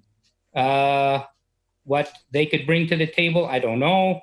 I mean, I think, with these pandemic times and everything's pretty crazy. That's all up in the air. I think given the current situation, that adds a lot of craziness to fundraising. And if we needed to depend on that further, I would be very cautious, but it seems like we can go forward. We got the ducks all lined up. We got the money. We can go forward. So I'm against the motion. Thank you. Anybody?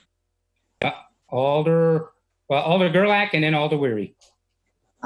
I have not said much about this because, of course, I don't have the history and understanding that all of you have. But the fact is there are 4 of us, and I would oppose the motion also, so then we'll be deadlocked.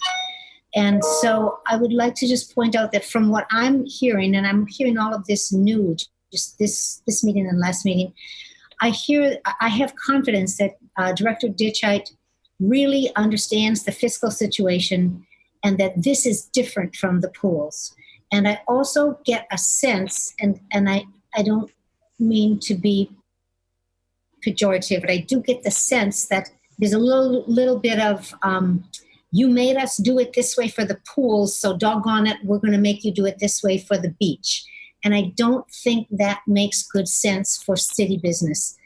Maybe I'm hearing it wrong, but I'm going to vote against it, and it's going to be 2 for and 2 against, and we're not going to get anywhere.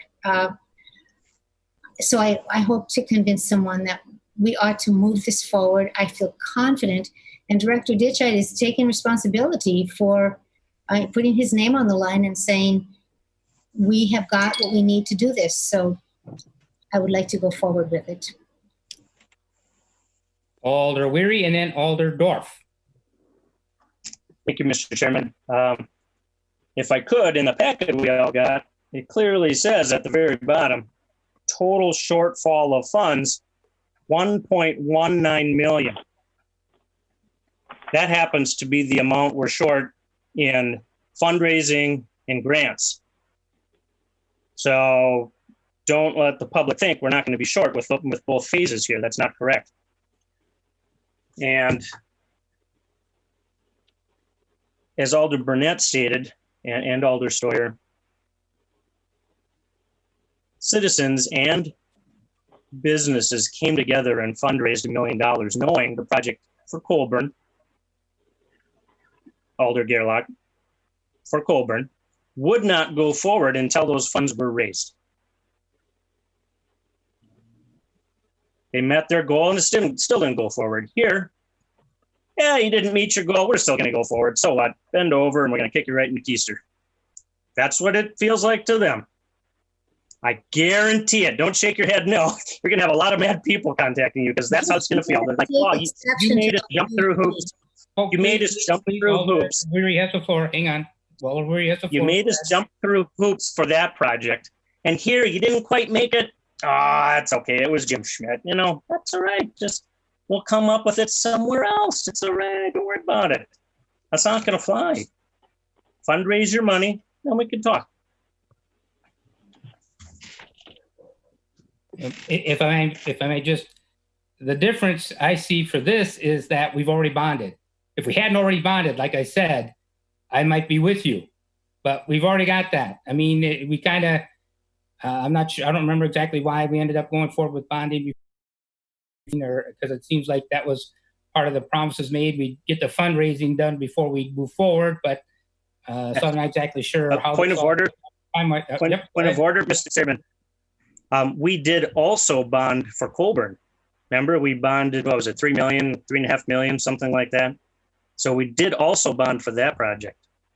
But it went over, and we needed to bond. So is this the issue? Excuse me, what is the agenda item? Are we talking about Colburn Pool? Be short or are we talking $1.2 about million. the beach? Point of order. Point of order. What is the agenda item? I don't Colburn think you can Pool? call a point of order if you're not on the committee, Alder Dorf. Well, I'm calling it from the floor then. Knock, knock, knock. Hammer, hammer, hammer. Gavel, gavel, gavel. Let's just stop there and let Alder Dorf speak. She wants to speak. And then, did you want to speak more, Alder Weary, or? No, not right now. Thank you. Okay, Alder Dorf. Thank you. I'm talking about the beach now, because that I think is what the agenda item is. And so I would like to support what Director Ditscheid has proposed. I trust his judgment. I think he knows what he's doing. I've been around, I've been supportive of the project since it first came up. I understand that sometimes things change in the world, like water levels.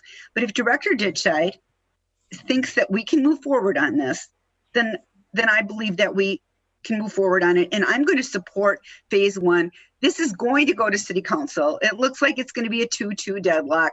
So we're going to talk about it all over again, I guess, Tuesday, or Monday in a few weeks. Anyway, I'm in support of going forward with phase one. Thanks. Alder Burnett. Yeah, I'll keep it brief, Chair Scannell. To me, it's not a tit for tat thing. It's not. It didn't happen for Colburn, so now we're going to hold a grudge, and that's nonsense. That's not at all what the point is. We ask a lot of organizations, you know, baseball organizations, softball organizations, pickleball, you name it. So many groups come forward and want the city to assist with projects to help build public support. We say to them, okay, we'll move forward with this project, but you need to help us. You need to fundraise. Sometimes groups get scared off by that, or maybe they just don't have the support they think they have in the community, and they move aside and don't do it. Many other times they move forward in good faith. They work their tail off to fundraise money for the city so that people can enjoy the amenities provided by the Parks Department. It's not at all a tit for tat thing. It's it's how we move forward. And we can't set a precedent. Alderweary's right. That so far, after 2 years of this project, we are over $1 million short of the funding that we said, the city said we were going to have. Part of that is grants, part of that is fundraising. Not pointing fingers, not saying someone failed the city or someone misled the city, not discrediting Director Ditchite or anything like that. I think we all for the city, but maybe we're not receiving fundraising dollars because the public support for the project has waned. Maybe we're not getting the grants because now that the environment over there and the along the bay has changed to the point that it could cause, sand issues and shoreline issues. There could be a number of things. So for me, it's setting a precedent. The city said, this is the package, this is the financial plan. It was a pass at the city council. I was not there. I am here now. And I'm saying that if this is a viable project, the person who stepped forward and said they would fundraise a lot of this money has to carry forward and carry that through. It's not because I don't support the project. I hope it works and I hope it's an awesome attraction out there. But it's what's fair is fair. And if we're $1 million short, over $1 million short over 2 years into this process, maybe that's a sign from above to say, slow this down a little bit and get your finances in order. At least that's the way I feel about it. Thank you. That's it. Thanks, Chair. Yep, very good. Anyone else? Anything else? Okay. Yeah, I the finances are a concern for me, and part of why I'll still maintain that I will go forward with this, but I may change my mind come council, depending upon some of the parties that I know are interested in this, but they say when between now and then. But from what I'm hearing from them now, I know there's a lot of people interested in going forward with this and helping out fundraising, and that we've got this covered expenses anyway. So I'm sticking with my vote. And so let's vote. Maybe we should do this on the board, James? It's a crit.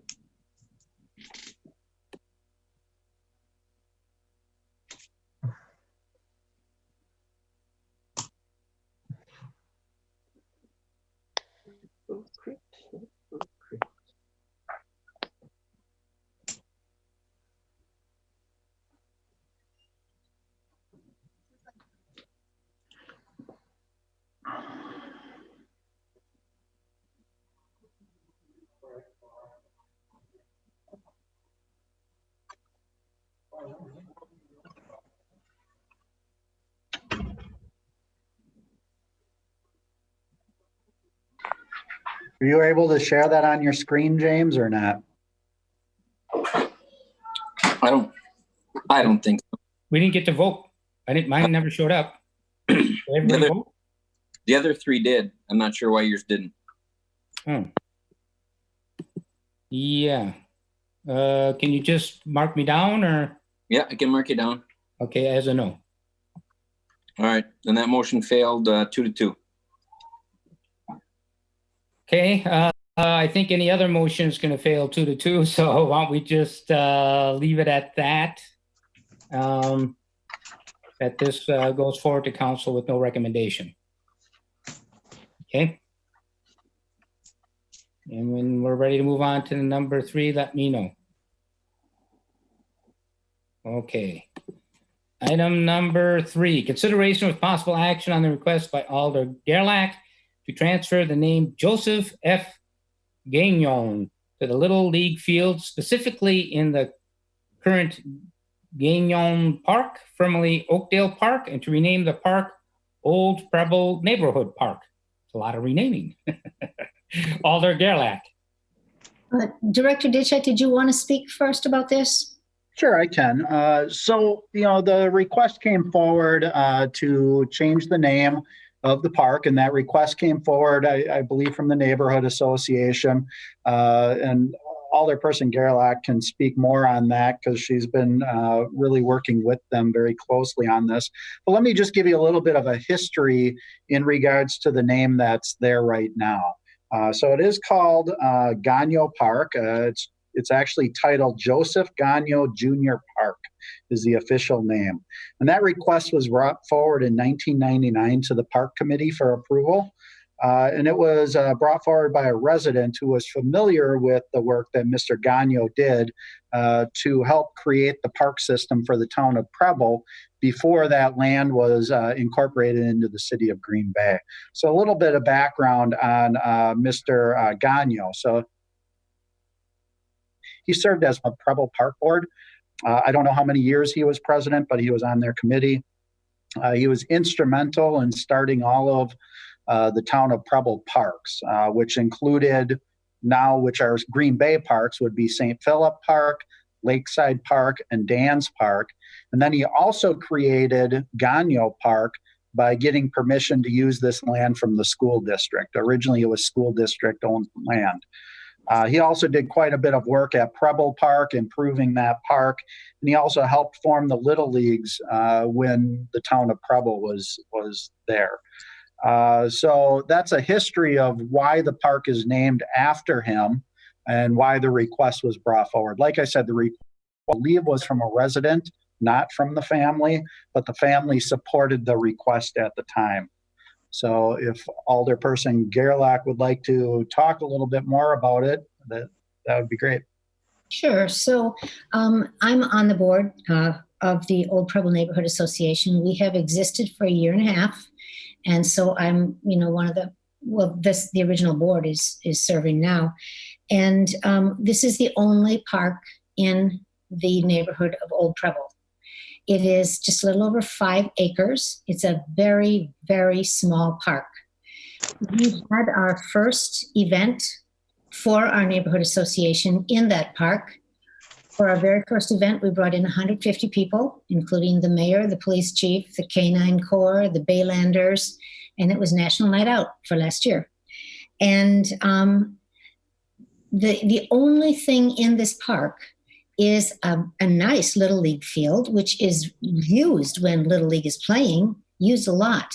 And there is a playground. The playground is approximately 20 years old, and so we're up for rotation to get a new playground this year. I kind of had to fight for that playground because it fell through the cracks, and I found it wasn't in the 5-year capital improvement plan. But they did find $80,000 of community block grant funding that has to be spent this fiscal year that can be used for Old Preble Park, or for Gagno Park, for Gagno Park Playground. We've been working with Corey Mim, the park designer, for several months now, because this being the only green space for the neighborhood to gather, it's about 1,000 people in the neighborhood. We just feel that this park ought to be improved. There's no electricity, there's no plumbing. When we had our event for 150 people, we had to bring in porta potties, we had to bring in our own generator, and the neighborhood is really behind this. So on Monday night, we had our June meeting, and we had the meeting in the park, safely distanced with masks on, and the neighbors voted unanimously to rename the park Old Preble Neighborhood Park. We want to keep the word neighborhood in it so that people don't confuse it with Preble Park, because there's absolutely no comparison. This is a tiny, tiny little beautiful old green space with old growth trees and nothing except a ball field. Nothing like Preble Park. And there seems to be a lot of pride associated with this park. The Neighborhood Association, as I said, is only a year and a half old. We were named the Neighborhood of the Year in our first year of existence. We'd like to keep that pride going. So Corey Mim, the parks designer, has been working with us on a master plan for the park. We will get our new playground. It might not be installed this year, but it will be installed next year. There's not a lot of space to work with, but we want to make it the best we can for this little neighborhood. It's a humble little neighborhood of very, very simple houses. And people who've lived there, well, I met one the other day who's lived in the neighborhood for 81 years. And so we would like to honor the memory of Joseph Gagno by naming the Little League field Gagno Field. but we'd like to really get some pride, neighborhood pride going by naming the park Old Preble Neighborhood Park. And that's what we're asking to do. From a staff perspective, we are supportive of this request. Do we know if there anyone here who'd like to speak on this from the public? As far as I can tell, no. So I'll take a motion to approve. Oh, Alder Stoyer. You're muted, Alder Stoyer. You're muted, Alder Stoyer.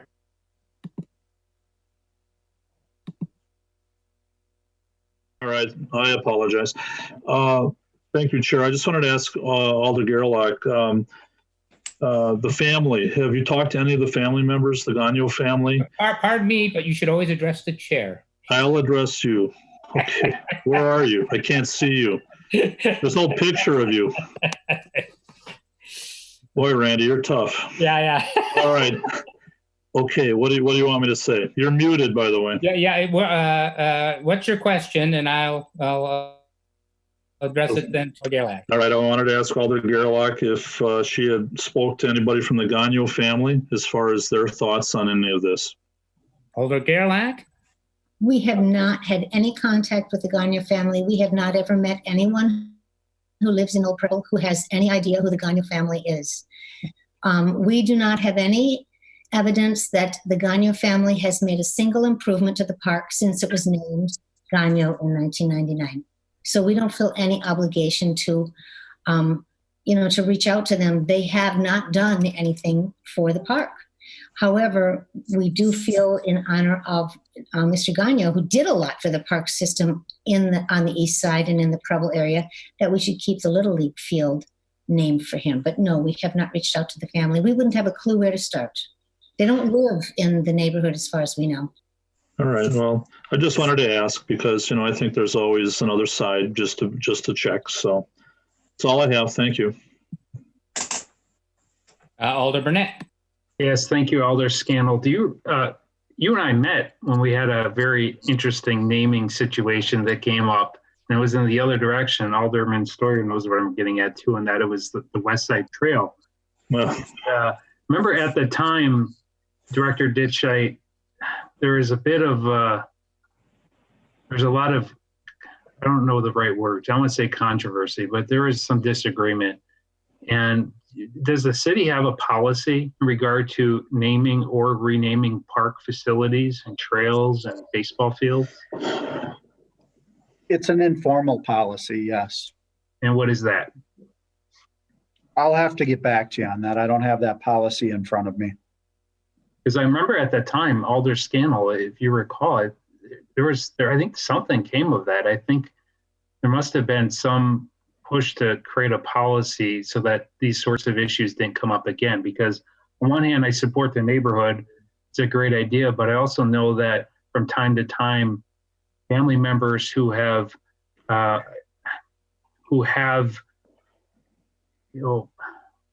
fond memories of a family member or a community member, they may be going back to this park without our knowledge to pay their respects. And for us to change the name of the park, without contacting them or at least, following a policy, whether it's stated or not, I don't think that that's the intent here. But if I had just like say a brick for a family member on a trail along along the Neville Public Museum or the Wildlife Sanctuary, if we were to remove those bricks or, these are tough situations. We don't know what this park means to that family or his memory, his legacy.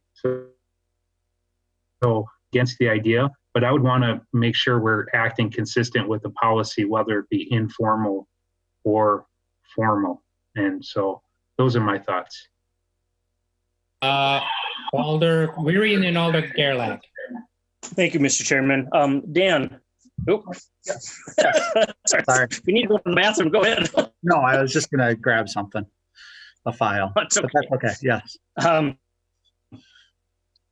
So, Mr. Gagnon, did he procure this site for the park? Was it his actions that did that?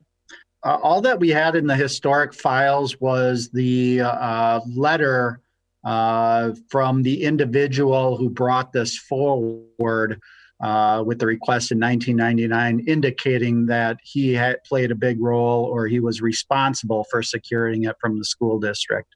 It was just a letter from one individual. Okay.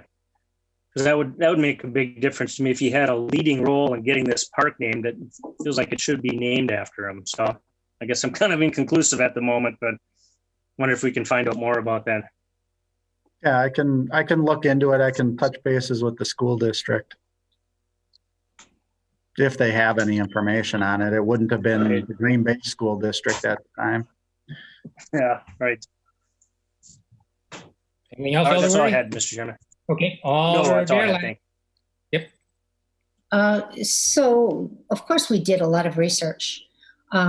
We had our first event there, and so we planned to make a big deal out of sharing the history of Mr. Gagno. We couldn't find anything.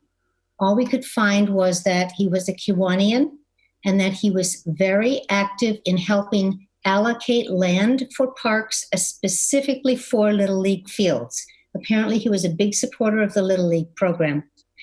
And so we are proposing to name the Little League field Joseph F. Gagno Jr. Field. If you could see the park, and Alder Stoyer has seen the park, he came to our meeting Monday night, the Little League field is almost 50% of the park.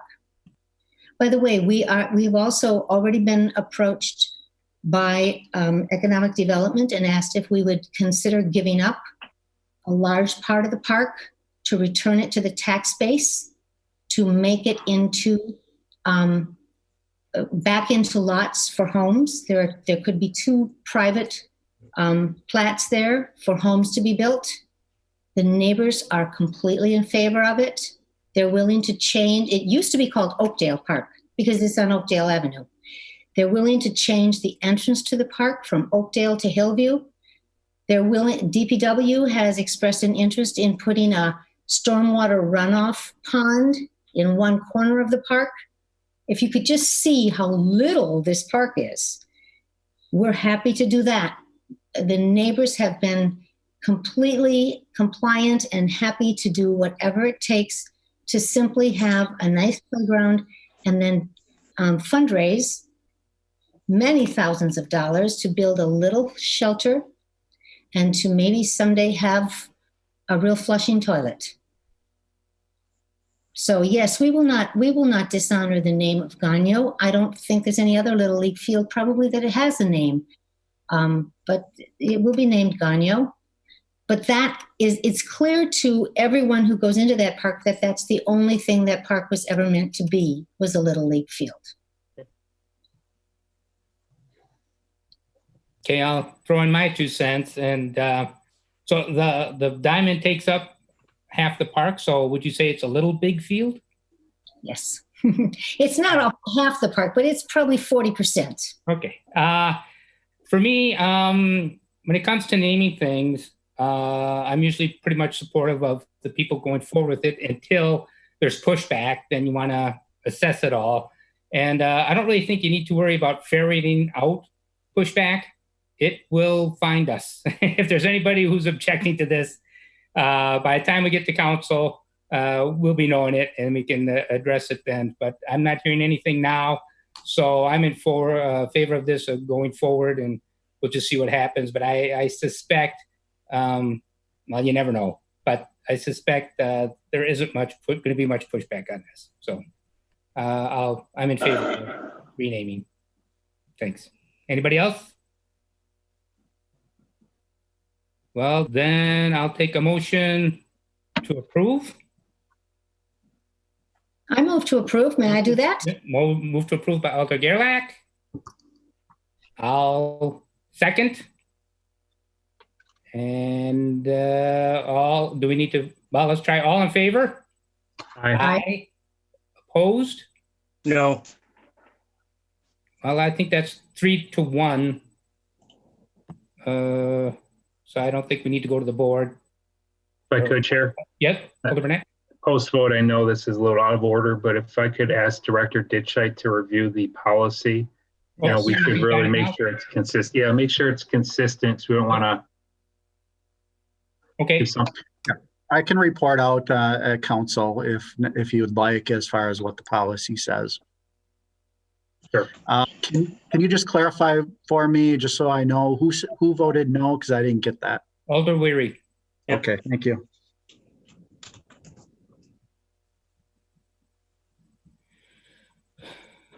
And would it be inappropriate to just give us a quick synopsis of that now, or do you want to wait until, because since we voted, do we need to wait till council? Director Dish? Council's fine, as far as I'm concerned. Okay, all right. Yeah. Well, Well, then, real quick, Chair Scannell, do you know the issue I'm referring to there? I just wasn't sure if something came after that meeting that the city adopted that we're not aware of. Yep. So we are good to go with 4? Yes, we are. That's a thumbs up. Item 4, consideration with possible action on the opening plan of recreational aquatic facilities, youth sports leagues, and youth camps based on the guidelines issued by the Wisconsin Department of Health Services staff. So yeah, at the last park committee, I presented a phased approach to opening the park facilities, taking into account COVID-19 concerns. In that proposal, we stated that we'd likely open Colburn Pool in early July with splash pads and wading pools around the same time. We also stated that Youth Sports League could begin practice on the athletic fields on June 15th and games would begin in early July. And then youth camps and summer youth programs were scheduled to begin on June 22nd at the sanctuary. And then with, programming in the recreation division from there. So on May 28th, which was the day after the park committee met, and I gave my proposal, the Wisconsin Department of Health Services, DHS, they brought forward a recommendation that all public pools, wading pools, and splash pads remain closed for the summer season. In addition, they also recommended that all youth sports leagues, along with all summer youth camps and programs, be canceled for the summer. And I've included in the agenda packet verbiage right from their website as far as those 3 programs go and those 3 activities. So it was discussed at committee that it's the city council's role to determine whether or not park facilities would remain closed or open. And if the decision is to open, then it would be it would be for the staff to continue to determine what's the safest protocol for moving forward to safely open. So due to this new information being released, I feel it's appropriate for the council to determine if they'd like to follow the recommendation by the Wisconsin Department of Health Services for aquatics. So that would be pools, wading pools, and splash pads, along with youth sports leagues, and also along with, youth programming. And I just want you to keep in mind, though, that these are just guidelines that are recommended by them. They are not requirements.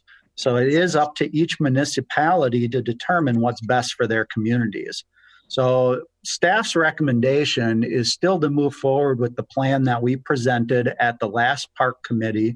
And we feel that we can safely open the facilities per that plan and the precautions that we're bringing into place here. But that being said, I do feel that this is really the city council's determination to make whether or not they would like to follow the Wisconsin Department of Health Services recommendations and close these facilities for the summer, or until they change their recommendation. So, Director Ditchite, just so I understand clearly, for what this item is asking us, we would, if we approve it, then we're passing on to council that we recommend following the guidelines. And if we vote it down, then we're recommending that we just follow the plan we've got. Well, it depends what your motion is. So if you're directing staff to open the facilities, then you are going against the recommendations. Right. But that's what the item is, correct? Correct, yes. Okay, yep. Alder Weary. Thank you, Mr. Chairman. I know we talked about this quite a bit last time, and I'm glad to see it's on here as an action item.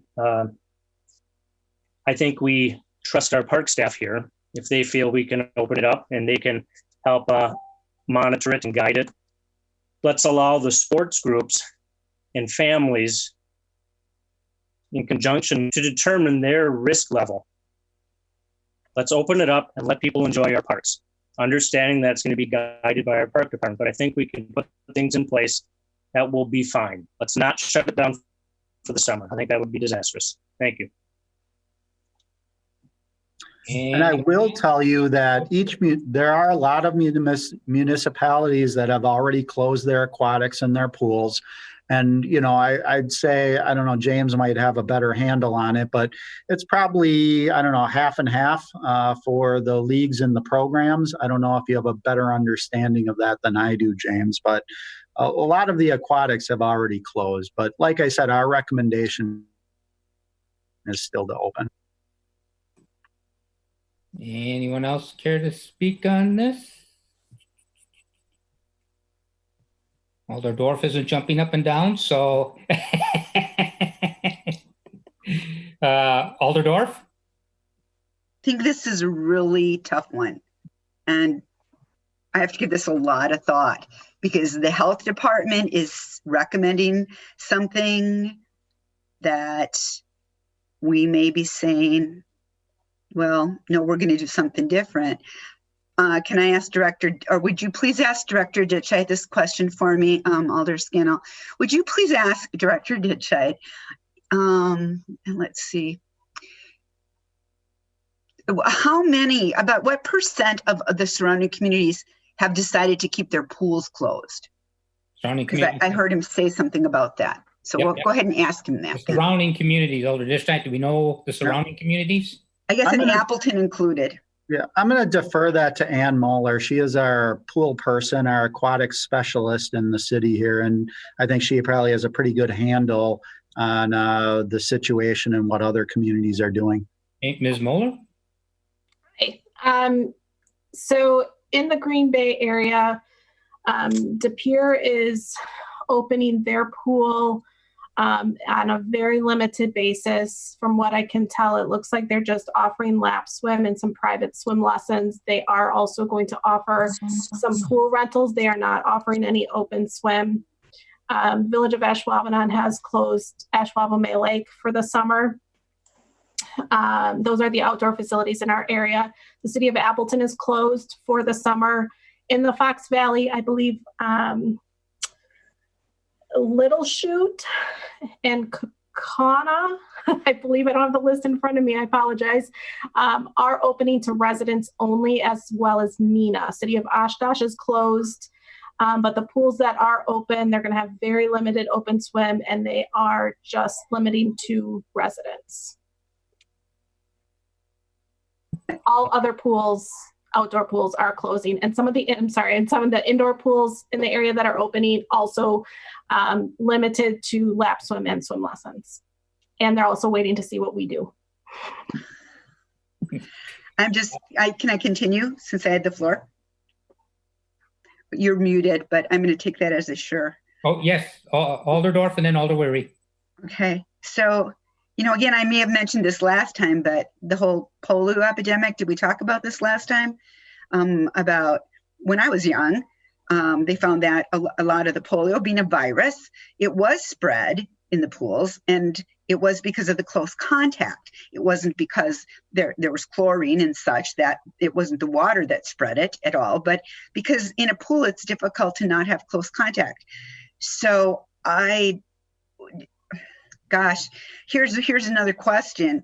If we were to wait and see if the health department changed its guidance, would it by then be too late to get lifeguards? Alder. You should become an Alder, Director Dishtite. And ultimately, the longer we wait, the harder it is going to be to staff the pools. And I think Ann can attest to that. I think she's already having difficulties even to staff Colburn alone. And so I think the longer you wait, the harder it is going to be to really make it feasible to even open the pool if we wanted to. And the final question is, just remind me, what were we going to do at Colburn again? Was it just lessons and lap swim, or was it completely open at Colburn? It was to completely open it, but to have limitations. So we would have capacity limitations, but and you know, for the swim teams, they would have to have capacity. Only a certain amount of people would be allowed in the pool at any given time. For the swim lessons, we would take extra precautions to limit the number of children in the program and how we handle it. And open swim, we would cut the capacity. Do you remember what the reduction in capacity was, Ann? Do you remember that? Yeah, it's about 140 total at Colburn that we would allow in the pool at one time. Okay, that's all. Just to clarify a few of the points here is we would be looking at in phase one, having residents only in our pools. And we'd also be looking at, 140 capacity, but also we may have to look into shifts where we limit the amount of time a person comes for open swim. Because being one of the only pools open essentially in Brown County, except for De Pere, but they're not allowing open swim as far as I understand. We would see a lot of people that would possibly want to come to our pool. So we would have to look at a resident only, and also looking at time slots that people would be able to swim in. I want to be clear with that. Alder Weary and then Alder Gerlach. Oh, thank you. I actually just Googled it as I was waiting, so I found the answer, but Howard opening their quarry, but only for residents. So similar like we would do, they will be open. It was in the news last night. I thought I saw something about that, but they'll be open to residents only. So there's another one in the plus side, De Pere, Howard, and us. It was going to be a question for Ann, but I found it out waiting. So. Okay. Is that it then? Alder Gerlach. That's it. I just want to be clear here, because I assume we're going to vote on something pretty soon. What I found in the packet this time is the information of the recommendations from the health department, or I'm sorry, whatever you call them. But last time we had a phased opening plan that was presented by the director. Is that what we are voting to approve or not approve, that phased plan that we were given last time, Alder Scannell? We'd be voting on whether we want to follow the guidelines, and if we don't want to follow the guidelines, what do we want to do? And I'm assuming it would be to follow our plan. So am I to assume that our plan that we were shown 2 weeks ago is not following the guidelines? Right. The guidelines say to shut down completely. Okay. That's what the item is. So ultimately what you're approving is whether or not you want to open these facilities or not, based on the recommendations by the Wisconsin Department of Health Services. And then whatever your vote is, we will amend that plan accordingly. So if your motion is to close the aquatics, close youth programming, and close youth leagues, we will modify the plan accordingly and proceed with directives. But you're not really voting on the plan itself. What you're voting on is just whether or not to open these. Alder Scannell, so can I ask could you ask Director Ditchite, sure, what is he recommending? I'm so confused. Staff is recommending that we forward with the plan that they have. That's what staff recommended. Yeah, and I apologize, I didn't put that plan in the agenda packet. It's the same plan that was presented and in the packet last park committee. So I just assumed that you had that information. But ultimately in the plan for the pools, we would open the first week. We would open Colburn Pool the first week of July. And then the wading pools and splash pads would be shortly after. Youth leagues, they are scheduled to start playing on the athletic fields on June 15th with games the first week of July. So they already have the reservations made. We've already kind of reviewed their safety precautions, and a lot of the leagues are already kind of gearing up to start practice next week on the fields. Okay, and if we did go forward with the staff's plan, just like a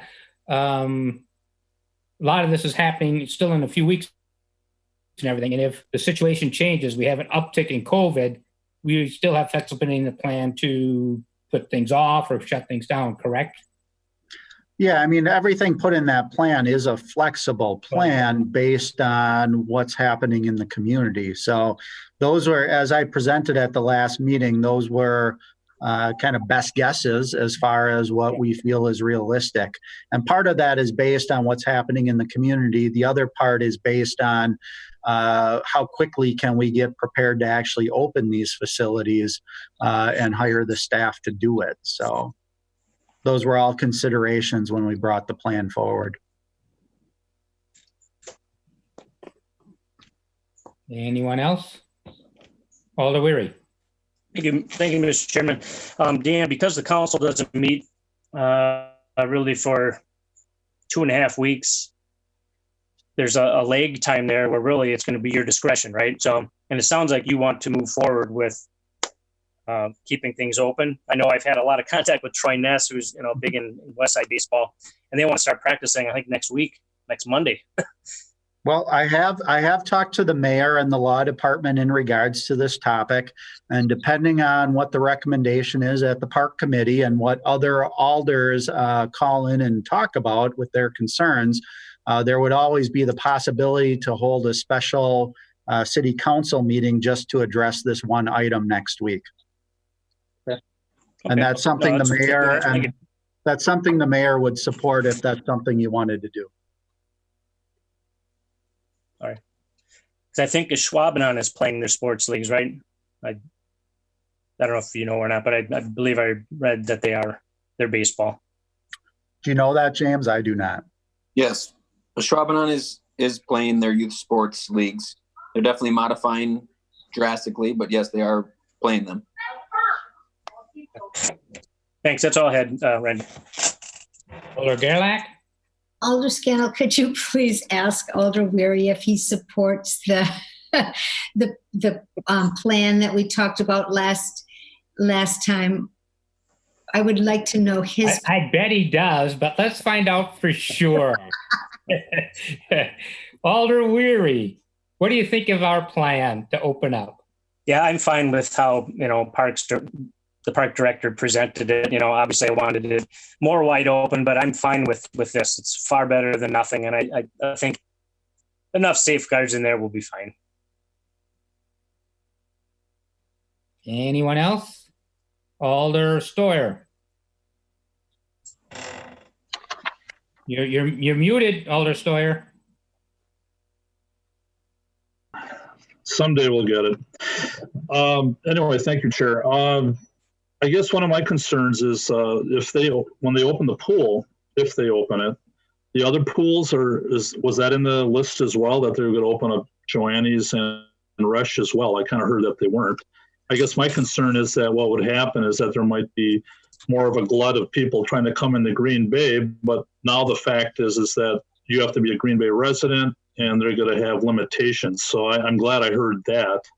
That helps a little bit, but I'm just wondering, just for clarification purposes, I was wondering if there was any other openings of other pools. And before I forget, there are some citizens that are out there, Alder Scannell, that probably would like to speak. Oh, okay, thank you. I just wanted to make you aware of that. Oh, thank you. I can answer your question real quickly. So what we presented in the plan at the last meeting was we would open Colburn first, and if we have enough staff and to open the other two, we would then pick one first, and then if we can even open the third, we would. But I will be honest with you that we're having a hard time even finding the staff to even open Colburn at this point. So I would say it is very unlikely and probably impossible to open our other two pools at this point. Okay. All right. Thank you. I'll take a motion to open the floor. So moved. Second. Motion by Alder Weary, seconded by Alder Burnett to open the floor. All in favor? Aye. Aye. Opposed? Okay, the floor is now open. If anybody would care to speak on this. Please unmute and state your name and address.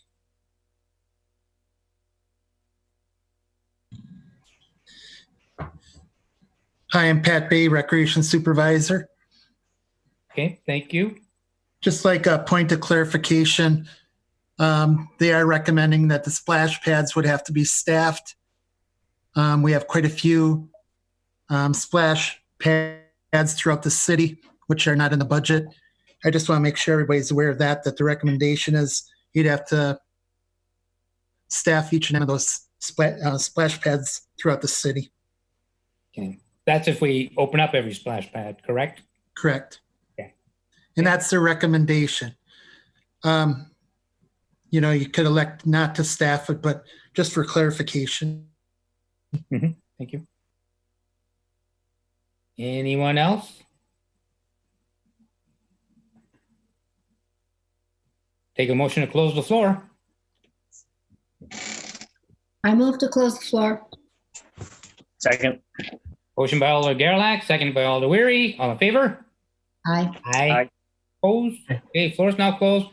Anything else on this, or should we take a vote? Alder Weary? I don't think, do we have a motion? Actually, I don't think we did make a motion. Alder Weary, do you have a motion for us? Yep. And I'm going off of Director Ditscheid's lead here too. I move to approve opening the city parks with, or do you want me to add anything to that, Dan? Like with pre-approved or with the plan? guidelines? Yeah, I think hold on a second. I would just say to direct staff to open the recreation, aquatic, youth sports leagues and youth camps per the 2020 City of Green Bay Parks COVID-19 reopening plan that was presented at the May 27th Park Committee meeting. Wow, I'm not saying that again. So what he said. I'm sorry, I can't take your motion then. I second it. Alder Weary. Seconded by Alder Gerlach. All in favor? Aye. Aye. Aye. Opposed? Okay, yeah, I think there's enough flexibility in the plan that if we need to shut down, we can shut down, or if we need to shift dates around, we can shift dates around. So I'm happy going forward with that. If I could, Mr. Chairman, who is our COVID czar? Is that James? I think we all are at this point. I want to be part of that. I want to be a COVID czar. I want to be a czar. You have to name it COVID czar. You're czar. I think there's a lot of people throughout the city that fall into that category. So. Okay, Dan, James, we ready to go forward? That was poor. Yes. It was unanimous. All right, good to go. Okay, we are on to informational director's report on updates and recent activities on the Parks, Recreation, and Forestry Department. Yeah, so I guess one thing I forgot to include in that director's report is that just this week, we closed on another East River Trail property. So we purchased the property on St. George Street. It's the property with the 3 warehouses. So now the city has ownership of that. It'll be, quite a few months before we actually remove those buildings because there are tenants renting that space, and we do have to give them a few months for the tenants' leases to expire. So, but I just wanted you to be aware that that is now city-owned property for future trail expansion. So other than that, just read over the report. If you have any questions, feel free to contact me. Your reports are very thorough. I appreciate them. Any questions, anyone? Yes, Alder Weary? Thank you, Randy, Mr. Chairman.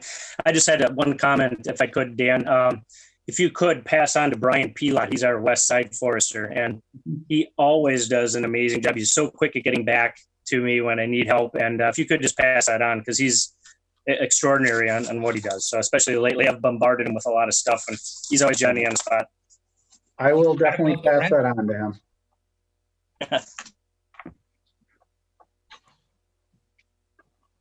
And that concludes my director's report. Okay. Then the next park committee is scheduled for June 24th. Same bat time, same bat station, 5 o'clock. We'll take a Getting back to the other item, I think you still have to receive and place that on file. Director's report. motion to receive a director's report. Moved. Seconded. Okay, so moved by Alder Burnett, seconded by Alder Gerlach. All in favor? Aye. Aye. Okay, then I will take a motion to adjourn. Motion to adjourn. If I could, I'll second it, and then under discussion. Yeah, Alder Wery? Okay. I know we're all meeting again for our second meeting. Yep. But why don't we hold off till 7:35? All right, that's 8 minutes. We can all go do whatever things we need to do and come back. If that's all right. That sounds. Is that enough time? You want more time? It's good for me. Good. Okay. All right. 7:35. Thanks. Yep. We have a motion by Alder Gerlach, second by Alder Wery. All in favor? Aye. Aye. Aye. We are adjourned.